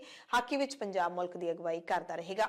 ਨਹਿਰਾਂ ਦੇ ਵਿੱਚ ਕੂੜਾ ਸੁੱਟਣ ਵਾਲਿਆਂ ਨੂੰ ਆਮ ਆਦਮੀ ਪਾਰਟੀ ਦੇ ਵਿਧਾਇਕ ਗੁਰਪ੍ਰੀਤ ਗੋਗੀ ਨੇ ਚੇਤਾਵਨੀ ਦਿੱਤੀ ਹੈ ਕਿ ਸਿੱਧਵਾਂ ਨਹਿਰ ਦੇ ਵਿੱਚ ਜੇ ਕੋਈ ਕੂੜਾ ਸੁੱਟੇਗਾ ਤਾਂ ਸਖਤ ਕਾਰਵਾਈ ਹੋਵੇਗੀ। ਮੁੱਖ ਮੰਤਰੀ ਭਗਵੰਤ ਮਾਨ ਦੇ ਦਿਸ਼ਾ ਨਿਰਦੇਸ਼ਾਂ ਤੇ ਡਰੱਗ ਮਾਫੀਆ ਦੇ ਵਿਰੁੱਧ ਵਿੱਢੀ ਮੁਹਿੰਮ ਦੌਰਾਨ ਪੰਜਾਬ ਪੁਲਿਸ ਨੇ ਸਖਤ ਕਾਰਵਾਈ ਕਰਨ ਦਾ ਦਾਅਵਾ ਕੀਤਾ ਹੈ। ਸਰਹੱਦ ਪਾਰੋਂ ਨਸ਼ਿਆਂ ਦੀ ਤਸਕਰੀ ਵਿੱਚ ਵਰਤੇ ਜਾਂਦੇ ਡਰੋਨਾਂ ਨੂੰ ਡੇਗਣ ਦਾ ਦਾਅਵਾ ਕੀਤਾ ਹੈ। ਨਾਲ ਹੀ ਗੁਜਰਾਤ ਅਤੇ ਮਹਾਰਾਸ਼ਟਰ ਸਮੁੰਦਰੀ ਦਸਤੇ ਰਾਹੀਂ ਆਉਣ ਵਾਲੀਆਂ ਨਸ਼ਿਆਂ ਦੀ ਵੱਡੀਆਂ ਖੇਪਾਂ ਨੂੰ ਵੀ ਫੜਨ ਦਾ ਦਾਅਵਾ ਕੀਤਾ ਹੈ। ਆਮ ਆਦਮੀ ਪਾਰਟੀ ਦੇ ਲੁਧਿਆਣਾ ਤੋਂ ਮੈਂਬਰ ਪਾਰਲੀਮੈਂਟ ਸੰਜੀਵ ਅਰੋੜਾ ਨੇ ਕਿਹਾ ਕਿ ਅਫਸੋਸ ਦੀ ਗੱਲ ਹੈ ਕਿ ਕੇਂਦਰ ਸਰਕਾਰ ਨੇ ਘੱਟੋ-ਘੱਟ ਸਮਰਥਨ ਮੁੱਲ ਪ੍ਰਣਾਲੀ ਨੂੰ ਕਾਨੂੰਨੀ ਗਰੰਟੀ ਜਾਂ ਪ੍ਰਵਾਨਗੀ ਦੇਣ ਲਈ ਹਾਲੇ ਤੱਕ ਕੋਈ ਫੈਸਲਾ ਨਹੀਂ ਲਿਆ। ਉਹਨਾਂ ਕਿਹਾ ਕਿ ਅਜਿਹਾ ਲੱਗਦਾ ਹੈ ਕਿ ਕੇਂਦਰ ਸਰਕਾਰ ਇਸ ਮਾਮਲੇ ਨੂੰ ਜਾਣਬੁੱਝ ਕੇ ਲਟਕਾਉਣ ਦੀ ਕੋਸ਼ਿਸ਼ ਕਰ ਰਹੀ ਹੈ। ਰਾਜ ਸਭਾ ਦੇ ਵਿੱਚ ਜਦੋਂ ਉਹਨਾਂ ਨੇ ਇਹ ਬਿਆਨ ਦਿੱਤਾ ਤਾਂ ਉਹਨਾਂ ਦੇ ਸਵਾਲ ਦੇ ਜਵਾਬ 'ਚ ਕੇਂਦਰੀ ਖੇਤੀਬਾੜੀ ਤੇ ਕਿਸਾਨ ਭਲਾਈ ਮੰਤਰੀ ਨਰਿੰਦਰ ਤੋਮਰ ਨੇ ਕਿਹਾ ਕਿ 12 ਜੁਲਾਈ 2022 ਦੇ ਨੋਟੀਫਿਕੇਸ਼ਨ ਤਹਿਤ ਸਰਕਾਰ ਨੇ ਕੁਦਰਤੀ ਖੇਤੀ ਨੂੰ ਉਤਸ਼ਾਹਿਤ ਕਰਨ ਲਈ ਖੇਤੀ ਦੇ ਪੈਟਰਨ ਵਿੱਚ ਬਦਲਾਅ ਦੇ ਲਈ ਕਿਸਾਨਾਂ ਦੀਆਂ ਬਦਲਦੀਆਂ ਲੋੜਾਂ ਨੂੰ ਧਿਆਨ ਵਿੱਚ ਰੱਖਦਿਆਂ ਤੇ ਐਮਐਸਪੀ ਨੂੰ ਹੋਰ ਪ੍ਰਭਾਵਸ਼ਾਲੀ ਤੇ ਪਾਰਦਰਸ਼ੀ ਬਣਾਉਣ ਦੇ ਲਈ ਇੱਕ ਕਮੇਟੀ ਬਣਾ ਦਿੱਤੀ ਸੀ ਤੇ ਉਸ ਕਮੇਟੀ ਦੇ ਵਿੱਚ ਲਗਾਤਾਰ ਜਿਹੜਾ ਕੰਮ ਕੀਤਾ ਜਾ ਰਿਹਾ ਹੈ। ਸਿੱਖ ਭਾਈਚਾਰੇ ਦੇ ਲਈ ਇੱਕ ਚੰਗੀ ਖਬਰ ਸਾਹਮਣੇ ਆਈ ਹੈ। ਗੁਰਬਾਣੀ ਦੇ 3 ਸ਼ਬਦਾਂ ਵਾਲੀ ਐਲਬਮ ਮਿਸਟਿਕ ਮਿਰਰ ਨੂੰ ਗ੍ਰੈਮੀ ਅਵਾਰਡ 2023 ਦੇ ਲਈ ਚੁਣਿਆ ਗਿਆ। ਵਾਈਟ ਸਨ ਬੈਂਡ ਦੀ ਇਸ ਐਲਬਮ ਦੇ ਵਿੱਚ ਸ੍ਰੀ ਗੁਰੂ ਗ੍ਰੰਥ ਸਾਹਿਬ ਜੀ ਦੇ 3 ਸ਼ਬਦ ਗਾਇਨ ਕੀਤੇ ਗਏ ਨੇ। ਪਹਿਲੇ 2 ਸ਼ਬਦ ਗੁਰੂ ਨਾਨਕ ਸਾਹਿਬ ਪਾਤਸ਼ਾਹ ਦੀ ਰਚਨਾ ਹੈ, ਜਦਕਿ ਇੱਕ ਸ਼ਬਦ 5ਵੇਂ ਗੁਰੂ ਸ੍ਰੀ ਗੁਰੂ ਅਰਜਨ ਦੇਵ ਸਾਹਿਬ ਦੀ ਬਾਣੀ ਹੈ।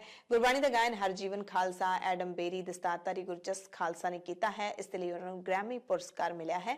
2017 ਦੇ ਵਿੱਚ ਵੀ ਇਹਨਾਂ ਨੇ ਪੁਰਸਕਾਰ ਜਿੱਤਿਆ ਸੀ।